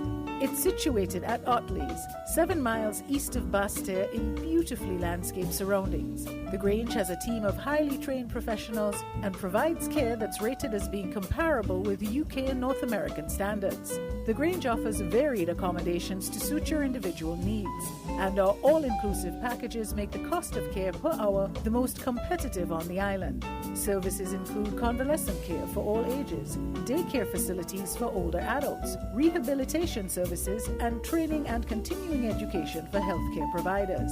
For more information, call 466-5525 or 465-8020. Fax 466-8221 or email thegrangehealth@gmail.com or visit our website at www.grangehealthcarefacility.com. When it comes to the important things in life, your health, your education, your choice of a life partner, and of course your insurance provider, only the best will do. Caribbean Alliance Insurance is the only insurance company in the Eastern Caribbean with an A excellent rating. We have a robust 3-tier reinsurance strategy that protects our policyholders from multiple catastrophes, even if they occur in quick succession. We spread our risks over 18 territories, ensuring minimal impact to individual territories when a disaster strikes. We provide an excellent claims experience. Claim settlement is usually between 24 to 48 hours. Our A excellent rating means that you are more secure with us. Contact us for motor, property, marine, public liability, employer's liability, and other policies. Dalil Walwyn, people you can trust. Local agent for Caribbean Alliance Insurance. Tomorrow secured. With over a century of perfection behind the Mackeson name, a smooth blend with perfect balance and richness, it's no wonder Mackeson Triple Stout has a legacy of perfection. Enjoyed the world over. Introducing our new look with the same great taste. Mackeson. All hail the king. Please drink responsibly. WINN is 98.9. 98.9 is WIN FM. People make the world go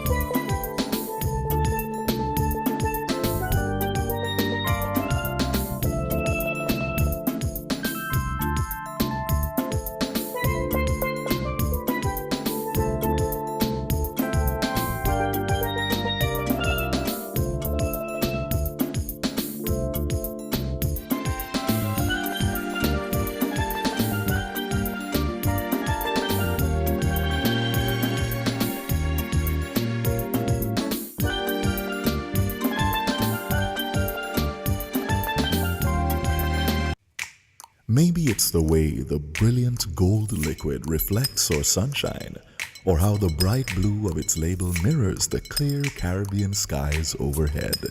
Maybe it's the fresh, crisp taste of this beastly cold beer on a scorching hot day. Maybe it's even the way it brings us all together.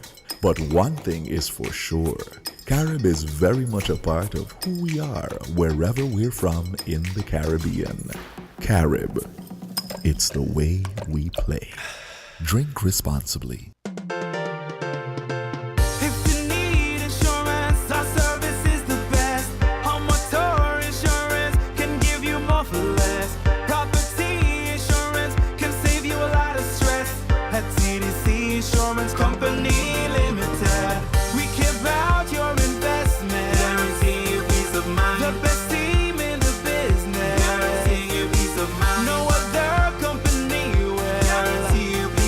Together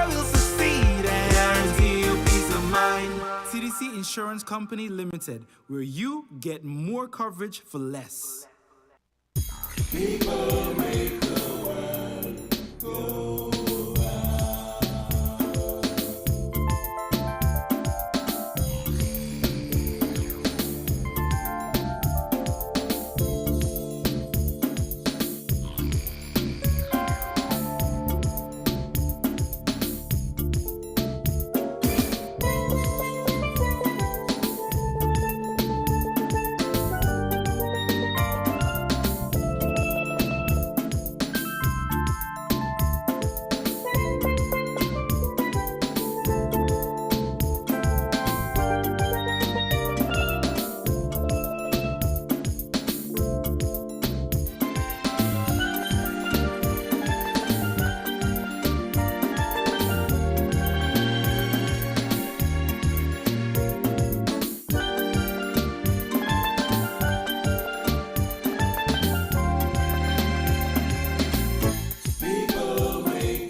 different.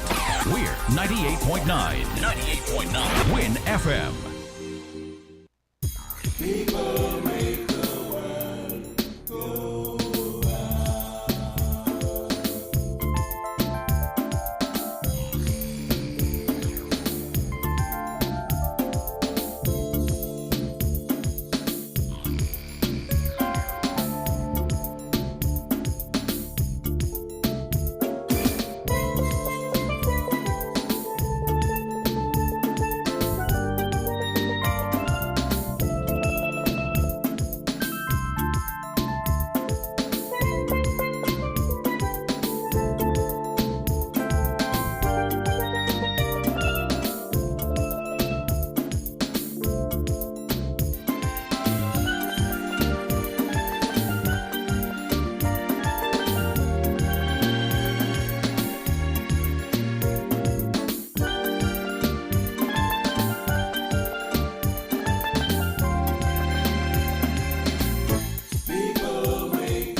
Welcome back to the program. This is Inside the News on WINNFM 98.9. I'm your host for today, Devon Cornelius.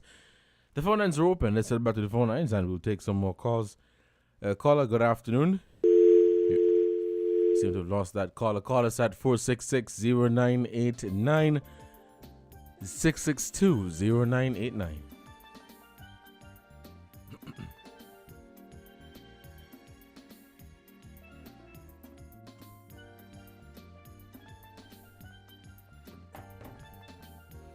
Let's head back to the phone lines. Caller, you are on the air. Good afternoon.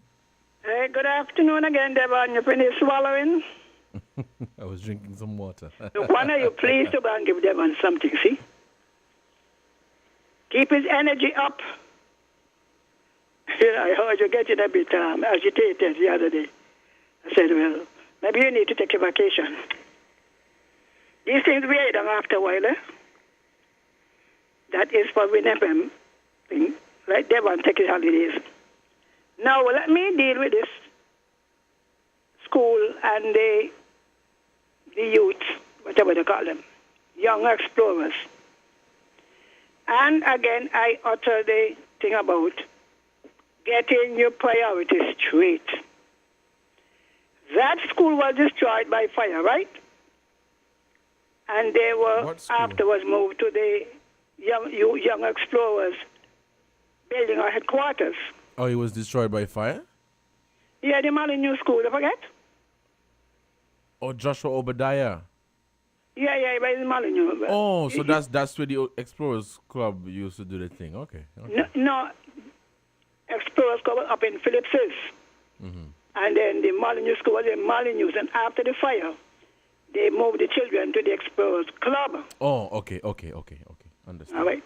So that is it. That's the connection.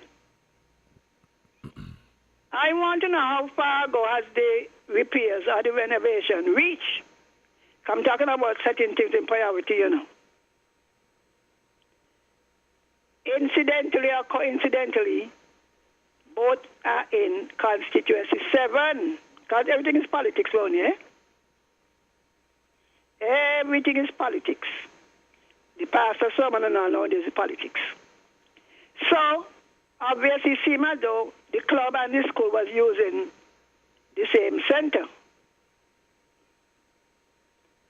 But there seemed to have been little reluctance to get the children moved out of the hall or the center so that they could continue with the young explorers. You're getting a better picture now, right? Yes, I'm understanding what you're saying.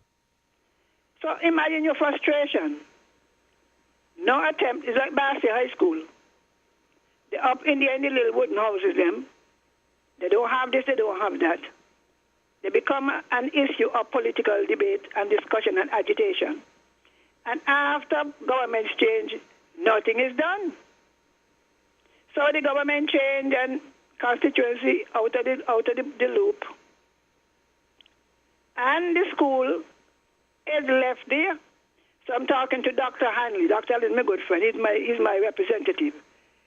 Please take some time. Go by yourself. Ask God to give you wisdom to do your work. Too many and the police things are very political. Let me say it now. He should be more understanding. You turn up and they lock the gate. They lock the door and lock the gate, which means that if they were carrying on any activity inside the school after school, they can no longer go in. Now, if you know that they would have put in so much effort, I mean, they had them in parade, 2,000 somebody, you know what I mean? It must be frustrating to the people who had worked so hard and strenuously and so committed to help the children to be now in a position where they can't meet. The other day, you know, they amalgamated two schools. It was S Street and another one. I know the school.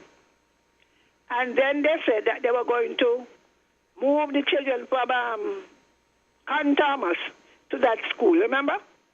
Yeah. Wouldn't it have been better for them to move the Molyneux School over there and bus the children? That perhaps would have been a good idea. It could have been done. You could have bus the children them. doing things around you to get political applause. And that letter, well, I don't want to blame, accuse nobody, but that doesn't sound professional, you know.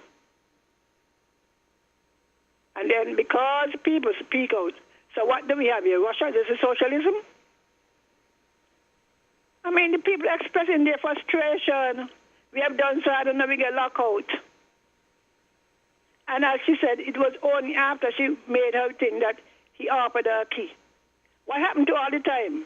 How many months now? Politics and everything, you know, whenever governments change, they work strenuously hard to erase the memory of anything the previous government has done. You hear it all the time. Oh, they make a mash up here. 2 large boats coming into it, eh? Oh, and they ain't doing no infrastructure. You have a whole new island. I mean, when are we going to mature? It's like you build a wall, right? I build a wall. Government change, you come and knock it down. And then you say, well, you see, we build the wall. You ain't build the wall because we're no further ahead. You have the PAP. Oh, well, they start PAP, we shut it down. I am saying, but we ain't shut it down. If it had on 12,000 people, you say, and only 2,000 something, you know, many people they knock off. You know how many persons they knock off? Some of them deserve to be off, eh? But you know how many thousand they put back on the bread line? And the alternative thing, you know how many persons they turn off from the concept of alternative lifestyle? They have the people on the radio. Oh, them gangster, them gunmen, them gangster. Well, if you in that position and you see them so, well, if you see them so, it's like the same person bad. Everybody trying to undo and then start a similar thing to get praises. Well, Dr. Joe, I like Dr. Joe, you know, but he has some people around him who looking for pound of flesh. You hear it in the policies, pound of flesh. So the next thing now, oh, you move the woman because she talk. Well, isn't there any room in the Constitution for freedom of speech? And shouldn't you have done something about it? But you see that they change the chief of police, bring in their own. They bring in their own in the prison. They bring in their own in the thing. They bring in their own in the courthouse. I mean, it's like we're swapping. Every government change, everything change. So we're not getting anywhere.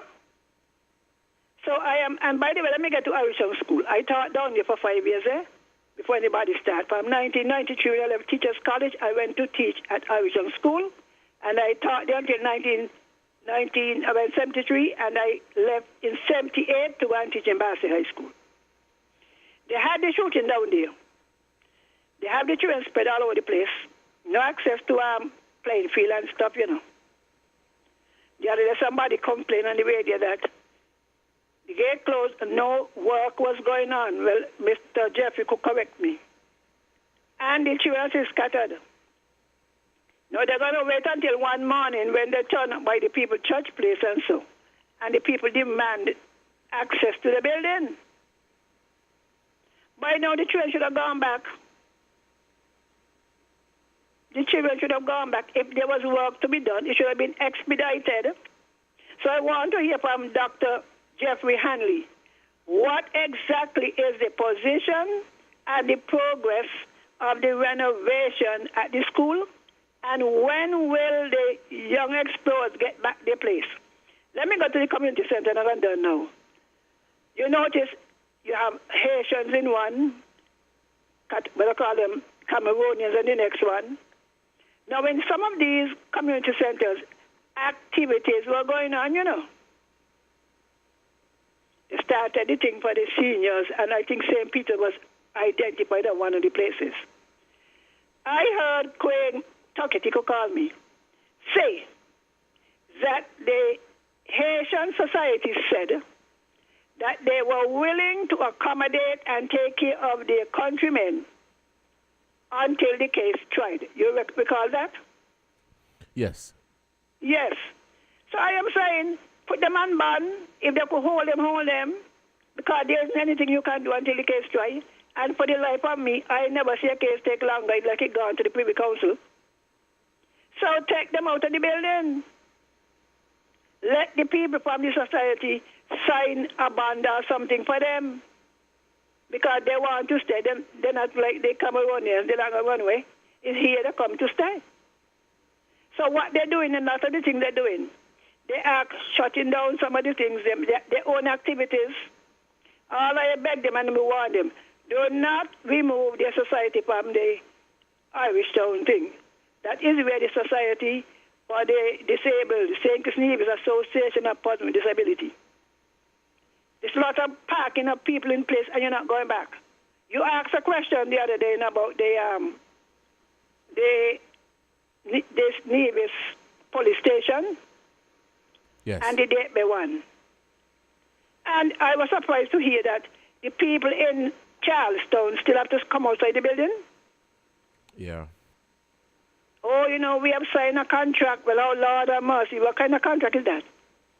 Now, if the policemen decide that, look, we're going on work to rule because we are faced with this fungus, what will they say? That they're out of order?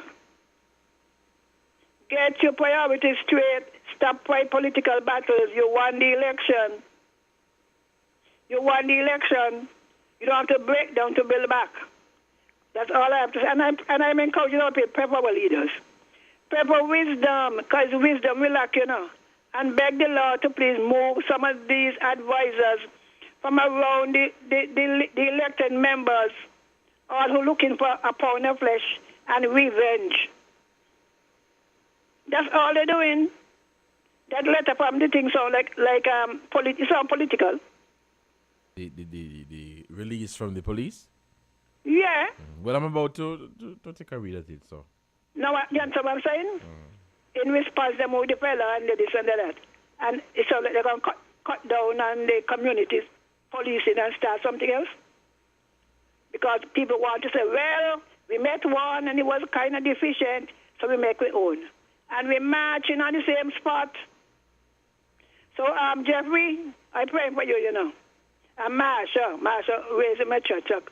Sister Marsha, beg the Lord, please, to give you wisdom. And resist all the workers. And Journey, let me tell you the message. What you say is true, The Bible says God will deal with his enemies and our enemies.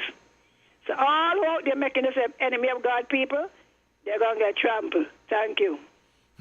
All right, Carla, thank you for your contribution to this program. Yeah, there was some controversy surrounding the Explorers Club where it was being said on social media that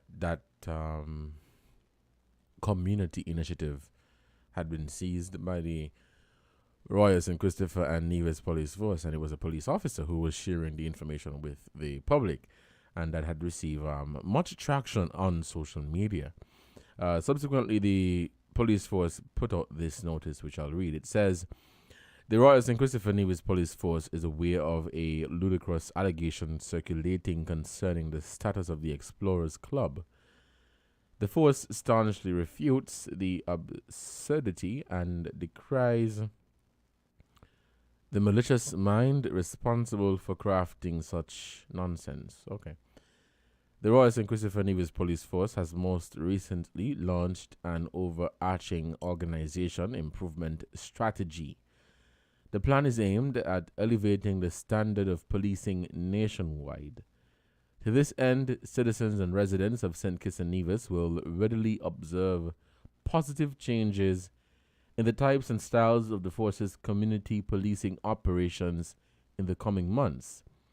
One such new community policing initiative that has been in progress for approximately 2 weeks is the distribution of brochures at traffic stops and vehicle checkpoints.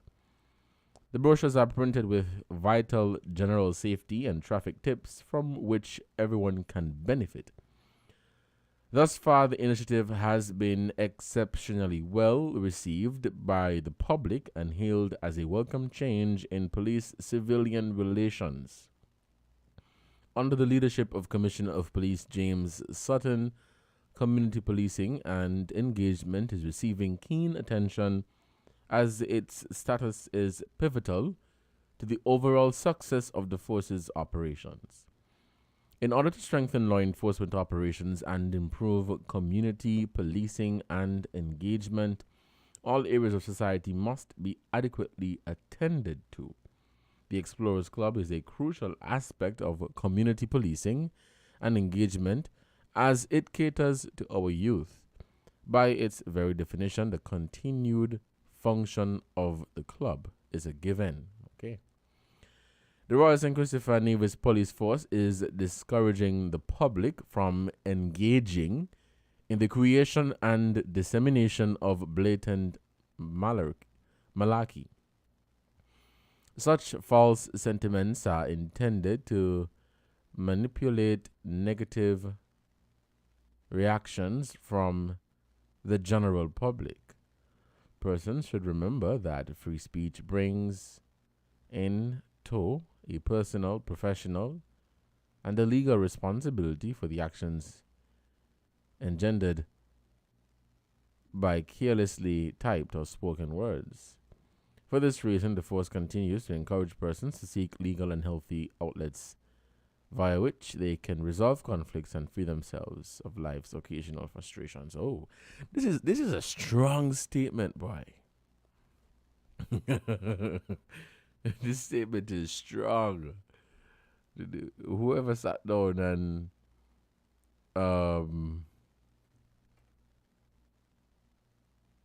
wrote this statement, boy, they had a lot of passion.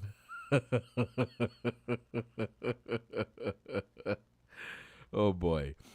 It is 12:57 here in the studios of WINNFM 98.9. I'm Devon Cornelius. This is Inside the News. Let's head back to the phone lines and we'll take some calls.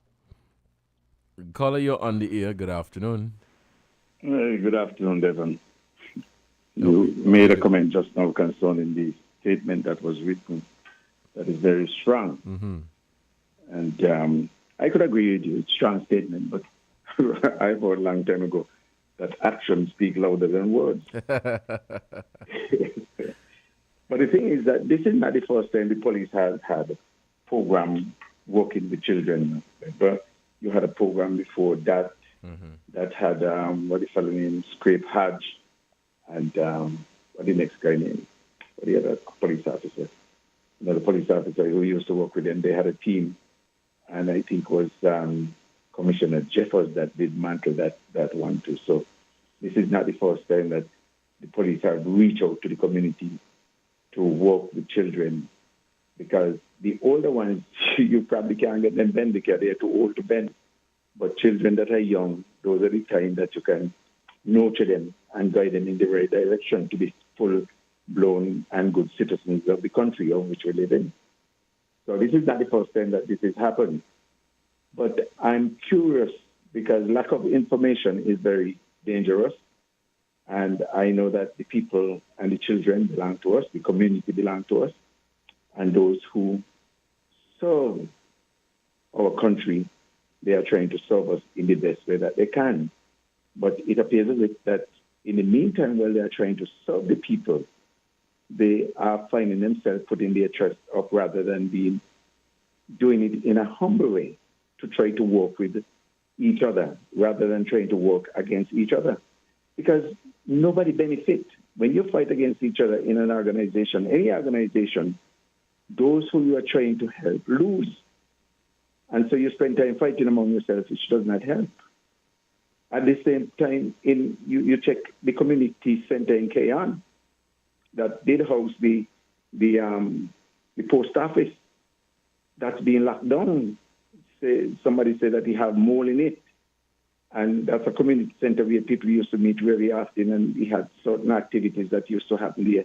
And nobody appeared to be saying anything. If you have mold, can that be adjusted and arrested and people move back in the community center? Why and what is the delay? What is the problem? And there are people who are asking the question, but they're just saying it to each other. And those who are in authority are not hearing it because it's probably not reaching them, but they're passing it every day. And it's like a white elephant not being used. So these are things that people in the community should know. And people should bring these to the people in the community and say, this is what is happening. this is our intention, this is our way going forward, because you're serving the people. And even though you mean well, meaning well only stop there. You have to show that you're doing well. So to say all of that we're saying, we have to stop this bickering among each other. We are artificial, we're from here, and we need to do better. We need to show respect for each other, as if that we're speaking for and to ourselves, rather than try to talk down and talk act. We need to speak to each other, because if we close the door of communication and try to bully pulpit each other, we're not going to get anywhere. Some people say, well, I'm in charge, it's my turn, what I'm going to do, my life. But you're destroying something that has already been built. You're not reinventing the wheel. You're just greasing it to make sure that it's continue doing what it's supposed to do. And for people who like free money and $500 and $300, find an extra job. There's no free money. People have to work for what they want. And if you need more money, go to extra classes. Get something extra to your name so you could get more money, or you will do more physical labor. But find out what you could do for somebody to get more money. You cannot just expect to put out your hand and government going to give you money, because St. Kitts and Nevis are not supposed to be wealthy state. It was designed away. St. Kitts have nothing to sell. We have nothing to trade. Only thing that we have is services, and we don't even sell sugar anymore. So we need to do better than what we're doing. And people are flocking coming to St. Kitts. I don't know, just like going to America. You go to America, you find yourself, it's like a prison, because nothing is really there for you. But hard labor, like you in prison. So I think I've said enough, but we need to come together and do better than what we're doing, rather than be so disrespectful to each other. Have a good day, Jefferson. Take care of yourself. Yeah, Colin, thank you so much for that. Well said, and I agree with the sentiments that you have shared. 2 minutes past the 1 o'clock hour, we end at 1:30. This is Inside the News for Saturday, March 13, 2023. I'm Devon Cornelius, and the phone lines are open at 466-0989 or 662-0989. Let's head back to the phone lines. Hello, caller, you're on the air. Good afternoon. Good afternoon, Devon. How are you doing today? I'm good, man. Boy, you sound strong, boy. You sound like Samson. You come. I wonder if you lend them kind of strong words, your buddy. I don't think it was me. Okay. Well, if I was close to the last caller there before me, my good friend, the ex-police and Mrs. Henry, look, I would have shake the two hands and the two foot. Well said. Now, the good book, which is the Bible said, train up a child in the way it should go. And when it is old, it will not and shall not depart from it. Anybody go against that, they go on wrong.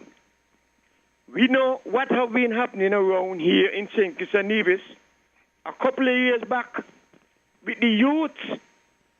What they see on television with all kind of color they represent, who ain't had all black, had all red, or all blue. Even people working for TDC used to afraid to walk in the blue uniform because of the negative shooting activity what they had around here, gang against gang. And thank God, praise God, the gang business, we get it flattened down on the unity. And whatever it takes to stop something negative to destroy people's life and the country, let it be so. And that was done, and the shooting done with. And I could tell you something. One of the gang leaders told me that he never see so much stupidness he was doing for a big man. He is.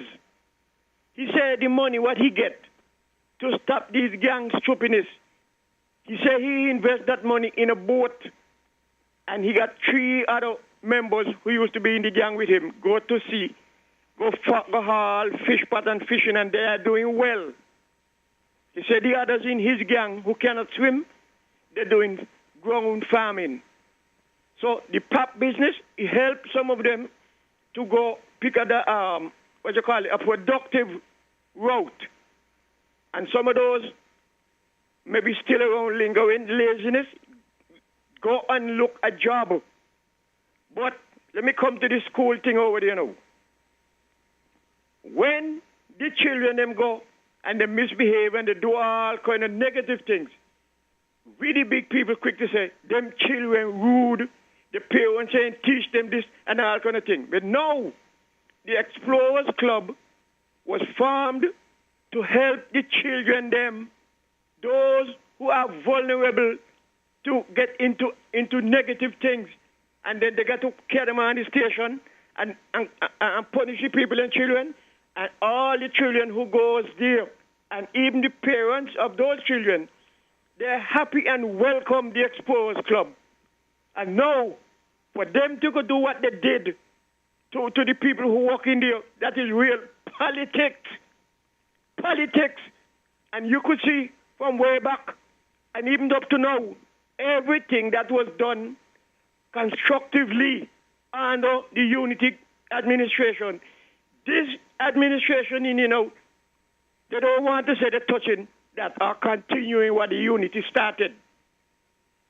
Look what they do with the grammar school building. They start to break down, Now they're coming saying that, what they call them, the people them who going to think for to build the house. I forget the word they use. When you want a job and they put out, the tenderers, yes. They need tenders to demolish. What they don't start to demolish. That now they put the cart in front of the horse. You got to put out your tenders before you go with your hammer and you jack that break down building. When they could have continued building the new school because the place had done prepared. And over 300 people, workers apply for the job. And they don't want to say that they continue that. Government has to continue what was in the pipeline.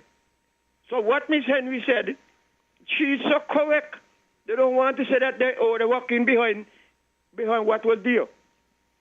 Since we're in school, let me go up to Taylor's. 2 long wooden buildings was constructed because they had to move from grammar school building, and they're still up there.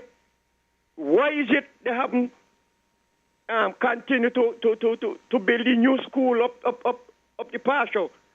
This old school that they are breaking down and to repair, it costs more to rebuild and that than to build a new school. They need to stop this politicking around here. Stop it. They're going to shut out the building. The people that were using the building. All they had to do is say, okay, since the building have been used for 2 sets of organization, we're going to move them out of that and put them in this building and let one organization control the building. But immediately they go, shut it down. Shut it down, and the people who work in there, both police and teachers with the children them, turn off with keys. They ain't give them no key.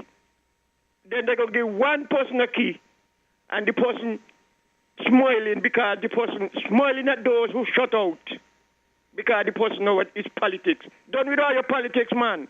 Or you say, I ain't going to do what they're doing, or you're going to do better, but are you doing worse? Stop it. Stop it. They got some kind of people around them, say they name advisors. I don't know how somebody who disrespect the law by enforcing the law, they themselves break the law and get fired from the job disgracefully for breaking the law, and they got them kind of people around them advising them. That's why they're doing all this kind of wrongness. Anyway, Devon, I think I've spoken long enough, so let me get somebody else a chance. Thank you very much. Carter, thank you for your contribution to this program. It is now 10 minutes past the 1 o'clock hour here in the studios of WINNFM 98.9, and we're taking your calls at 466-0989 or 662-0989. Let's take some more calls. The caller, you're on the air. Good afternoon. Hello, good afternoon, Mr. Carlinius. Good afternoon, caller. How are you doing today? Oh, I'm not doing too bad for my age. Carl Brown here. And good afternoon to the listeners home and abroad. Mr. Carlinius, I want to touch on the young people. I don't know if you had remember Officer Percival and Officer Maguire had a program where they used to work with the youth for many years. Yes, that was the name I was trying to remember. Percival. Officer Maguire, I think he's now a corporal or sergeant at the Old Road Police Station. Yes. And Officer Percival has retired and are now doing something else new. They dismantled that program, and then they came up with the this program that they have now. And now you see it's in another shambles again. I don't know what is going on amongst the different political parties when they obtain government. We know that government continue and a few changes, but you don't dismantle everything of the last governing party or government. Now, we want to touch on this housing solution that is going about here. Mr. Cornelius, let us get straight to the point with this housing thing. Every time a Labour government is in, some scam company from Trinidad come up and say they're coming to do houses. Mr. Cornelius, there is some history. We are just over by Rams in Buckley. I don't know if you remember the housing project here. That was said to be a Trinidad company came here under Labour government and decided they're going to do houses. Lo and behold, they fall through. They came just like this one, said they come with the money and they're going to do. They started these houses. When you look, the project fall through. For years, the people couldn't get the house, and people had done make down payments, large amounts of down payment. The Labour government under Dr. Denzil Douglas had to take up that project and finish those houses and get them to the people. Up by the ATM machine in St. Peter's, another company came here, said they come with the money and they're going to do these houses. Started them, the project crumbled and fall through again. A Labour government under Dr. Denzil Douglas' leadership had to take up that project and continue it and get the houses to the people. Here again, another Labour government is in. Still Dr. Denzil Douglas is in that government. Under the leadership of Dr. Joe, another Trinidad company come up and say they come into the houses and they bring in the money. Well, I am stating it here now. This one going to fall through again. It's going to fall through, Devon. And the Labour government again going to have to take up the mantle and finish this housing project. And look at it. This initiative that they're coming with here, Devon, we've been doing it here for years. We've been doing it here for years. It's just that it's not under a government housing project. It is being done here privately. Contractors are doing it here annually. It's nothing new. So they don't need no training, nothing. And with this thing here, straight up front, those houses are too expensive for the people. Way too expensive. Let's look at it here. If a step walker or a drain sweeper, a laborer on a construction site, now, we know what the salary be. Just 380 maybe 420 a week. You're going to take a one-bedroom house. They're telling you the one-bedroom house is $110,000. $1,000 a month payment. How are you going to pay for that? $1,000 a month, one to your internet, one to your lights, your water, and shopping for your home. Many even gone to the other things them yet. You can't afford it. A two-bedroom, we understand, is going for $200,000. Where you're going to pay $1,800 a month. They're crazy. A three-bedroom, we understand, is going for $297,000, where you're paying $2,675 a month. Where are we going to get that from? These houses are way too expensive. And the thing about this here, we don't need that Trinidad company here. Our contractors could do it and has done it. A little history before I go. Before the 2000 election, Labour government was in. Labour government did, I think, was between 300 and 3,000 houses in that term, done by our locals, contractors. That caused the Labour government to win all 8 in 2000. After that, they went on to do another, I think, 250 or 300 houses, done by our local contractors. They don't face all the hurricanes, the most powerful hurricanes. They are standing still. So what new initiative this company from Trinidad is bringing? Not zero. It's just a thing for a lot of people to make a lot of millions of dollars out of this. And we must get this crumb from this Trinidad company about our contractors going to do subcontract work. Rubbish and nonsense. We have done it under PAM, build houses under PAM, we build it under Labour twice, and we build houses under Unity, and now houses again coming up. Why you have to bring in a foreign company and being doing it? Our houses have been standing all the time under all the most powerful hurricanes built by us. We build some of the best houses in the whole entire Caribbean, and possibly throughout the North American and South American. Look at them when they have hurricane, they have a little flood, they have a little tornado. The houses them drop down like newspaper when it wet, when it rain, or water wet it. And our houses stay here, face the same hurricanes them, and stand strong. So we don't need that Trinidad company. And I am saying the contractors and the workers in the construction field must not sit by and let this thing happen. We must stand strong against it because we have our history to show that we have done it and have been doing it and can do it. Go on, Devon. All right, caller, thank you for your call. Let's take a break and we'll be right back. WINN is 98.9. 98.9 is Win FM. Maybe it's the way the brilliant gold liquid reflects our sunshine, or how the bright blue of its label mirrors the clear Caribbean skies overhead. Maybe it's the fresh, crisp taste of this beastly cold beer on a scorching hot day. Maybe it's even the way it brings us all together. But one thing is for sure, Carib is very much a part of who we are wherever we're from in the Caribbean. Carib, it's the way we play.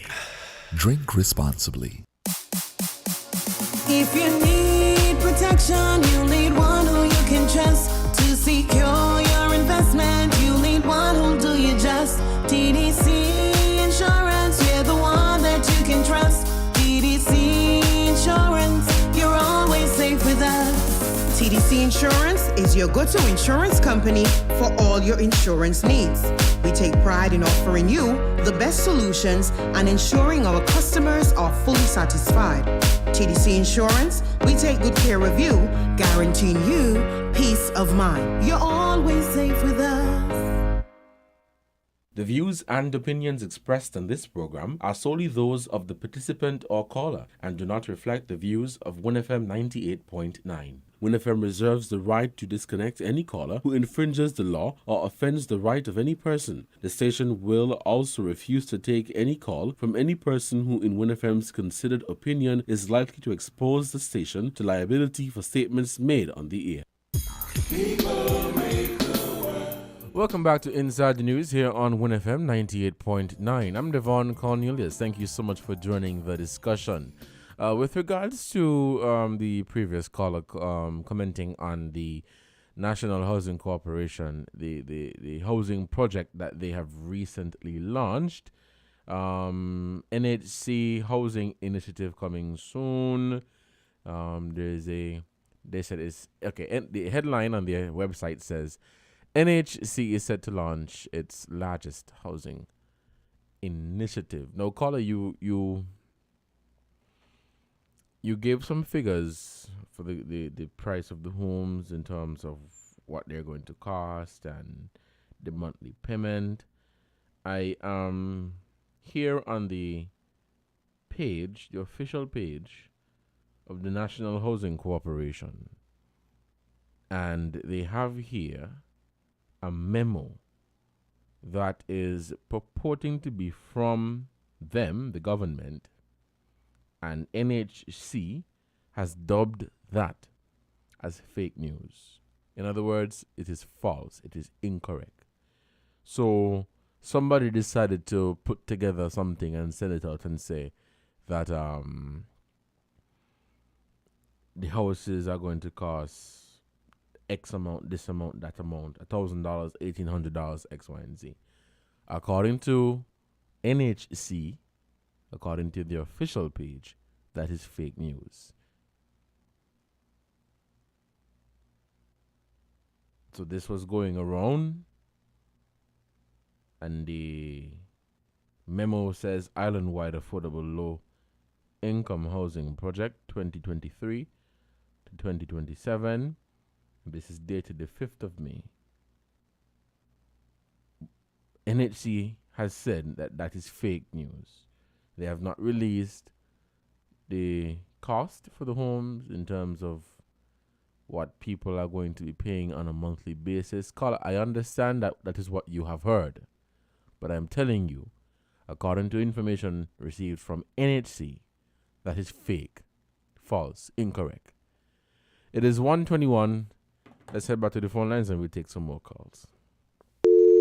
Okay, we seem to have lost that caller.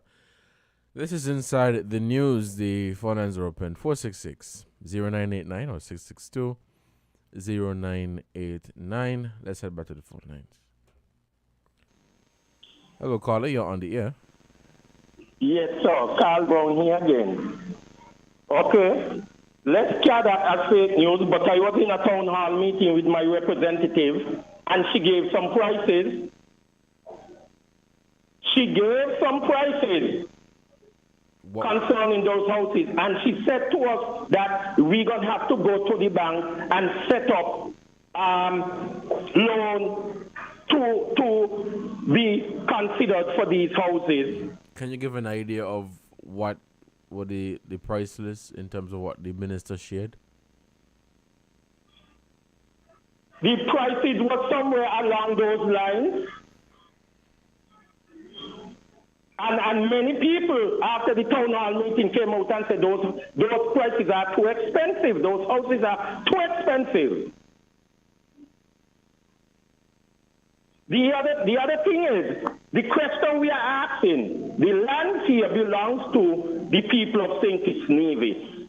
They are in holding of NHC and sustainable development, Mr. Cornelius. We want to hear from the government, the minister, the prime minister, the deputy prime minister, and the lead advisor, Mr. Ellenborough, how much money this Trinidad company is paying NHC for these lands. Remember the land in the 1 year, they said they're coming with the money. So how much money the government of St. Kitts is getting for these lands? Because they have to buy the land to build the houses. Up to now, none of them have said that. You realize that, right? Yeah, go ahead, I'm following you. I'm following. Yes, how much money they are going to be paying the government for these lands, how much a square foot they are going to be paying to build these houses. And the other thing is, the lead advisor, Mr. Ellenborough, you claim on two radio station just yesterday and the day before that you're going to come back and you're going to come with figures.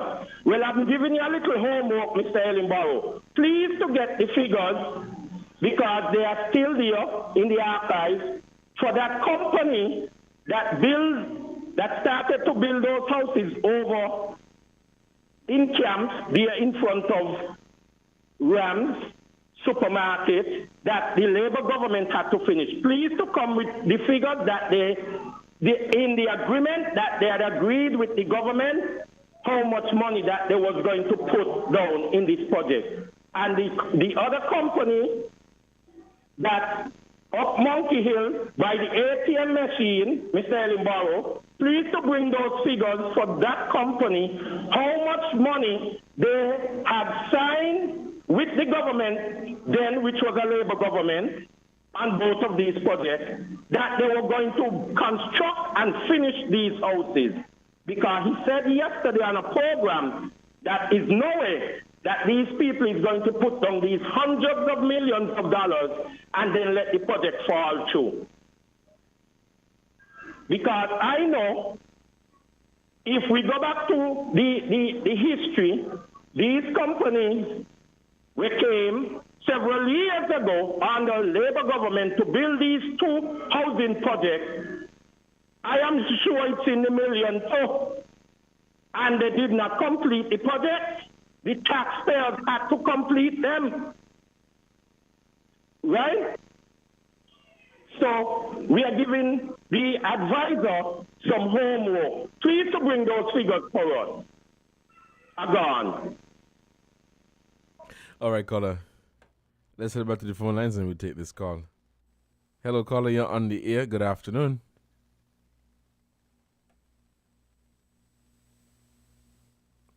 Caller, you're on the air. Good afternoon. Okay, I'm not hearing that caller. Let's take this other call. Caller, you're on the air. Good afternoon. Yeah, good afternoon, Devon. Sorry. Now let me correct something Carl said. Now the project is called Bayview. The one owned by Rams. It started on the farm. The Trinidad company came in. It was to build 90 houses. And the people were to make a down payment and choose the model they wanted. However, the government changed. A lot of people had already made a deposit. And the government changed in 95. And they demand, now I'm talking from knowledge, because I used to interview these companies. The government demanded that they be given the list of all the persons who had applied for these houses. Because you know politics, right? The government had promised to give the company land, I forgot how many acres below. Where do the houses stop? And of course, they hassle the government, the Trinidad company say, is a private enterprise. They're not going to give the government the list. And the government decided that they're not going to release the land. So instead of building 90 houses, they were to build 90. They built 45. Furthermore, people had already paid what the company had asked for. I have a close relative whose house was completed. Nothing else was to be done to it. He had signed a contract with the company for $90,000. When the Labour Party government came in, they increased the price to this finished house from the agreed $90,000 to $120,000. I said the house was finished, eh? So Carly was not the Labour Party who brought them in. It was the PAM who brought them in. Now, the clicker houses are prefabricated houses. Are you aware of that? No. Do you know about it? No, I don't. It's up, you know, where Carifesta Village is? Up in New Roadway. Yeah, it was the same kind of slab, and they lift them into place. There was another Trinidad company. Well, the Clico is between Barbados and Trinidad. Clico. These are prefabricated houses. There was another project by another Trinidad company, Imbert. I think it was Imbert. They built them in Taylors, a number of houses. And they also had problems. So I'm not saying that people work is poor, but sometimes what you have is conflict of interest. And political parties want to decide who must get the houses. You know, so Carl, it was PAM who brought them in.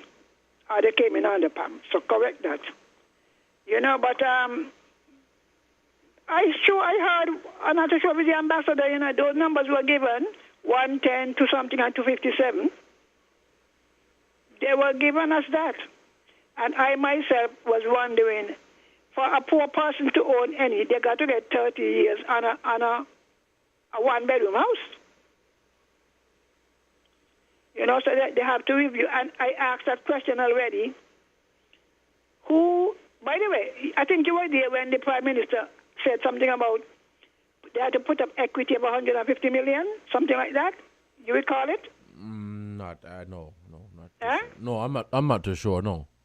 Yeah, yes. He was asked about, well, what part is the government going to play? The people bringing their money to build it. And I think he said 150 million the government was going to put up either as equity or something. So I began to wonder if that was the price, if they were going to give them the land. I don't know. Mr. Edinburgh, please, communication officer, please clarify for us the question that Carl Brown is asking. Somebody asked where the land, but he couldn't answer that. How are they going to pay for the land? He did mention that if you had private land, the cost of your land would be deducted from the property. You didn't hear that? Yeah. Or the ladies from NHC were saying it on Juni's show. All right, then. Try and get that thing. Because there were 3 ladies from the NHC there on Friday. It will help if you try and get it over the weekend and play it on Monday.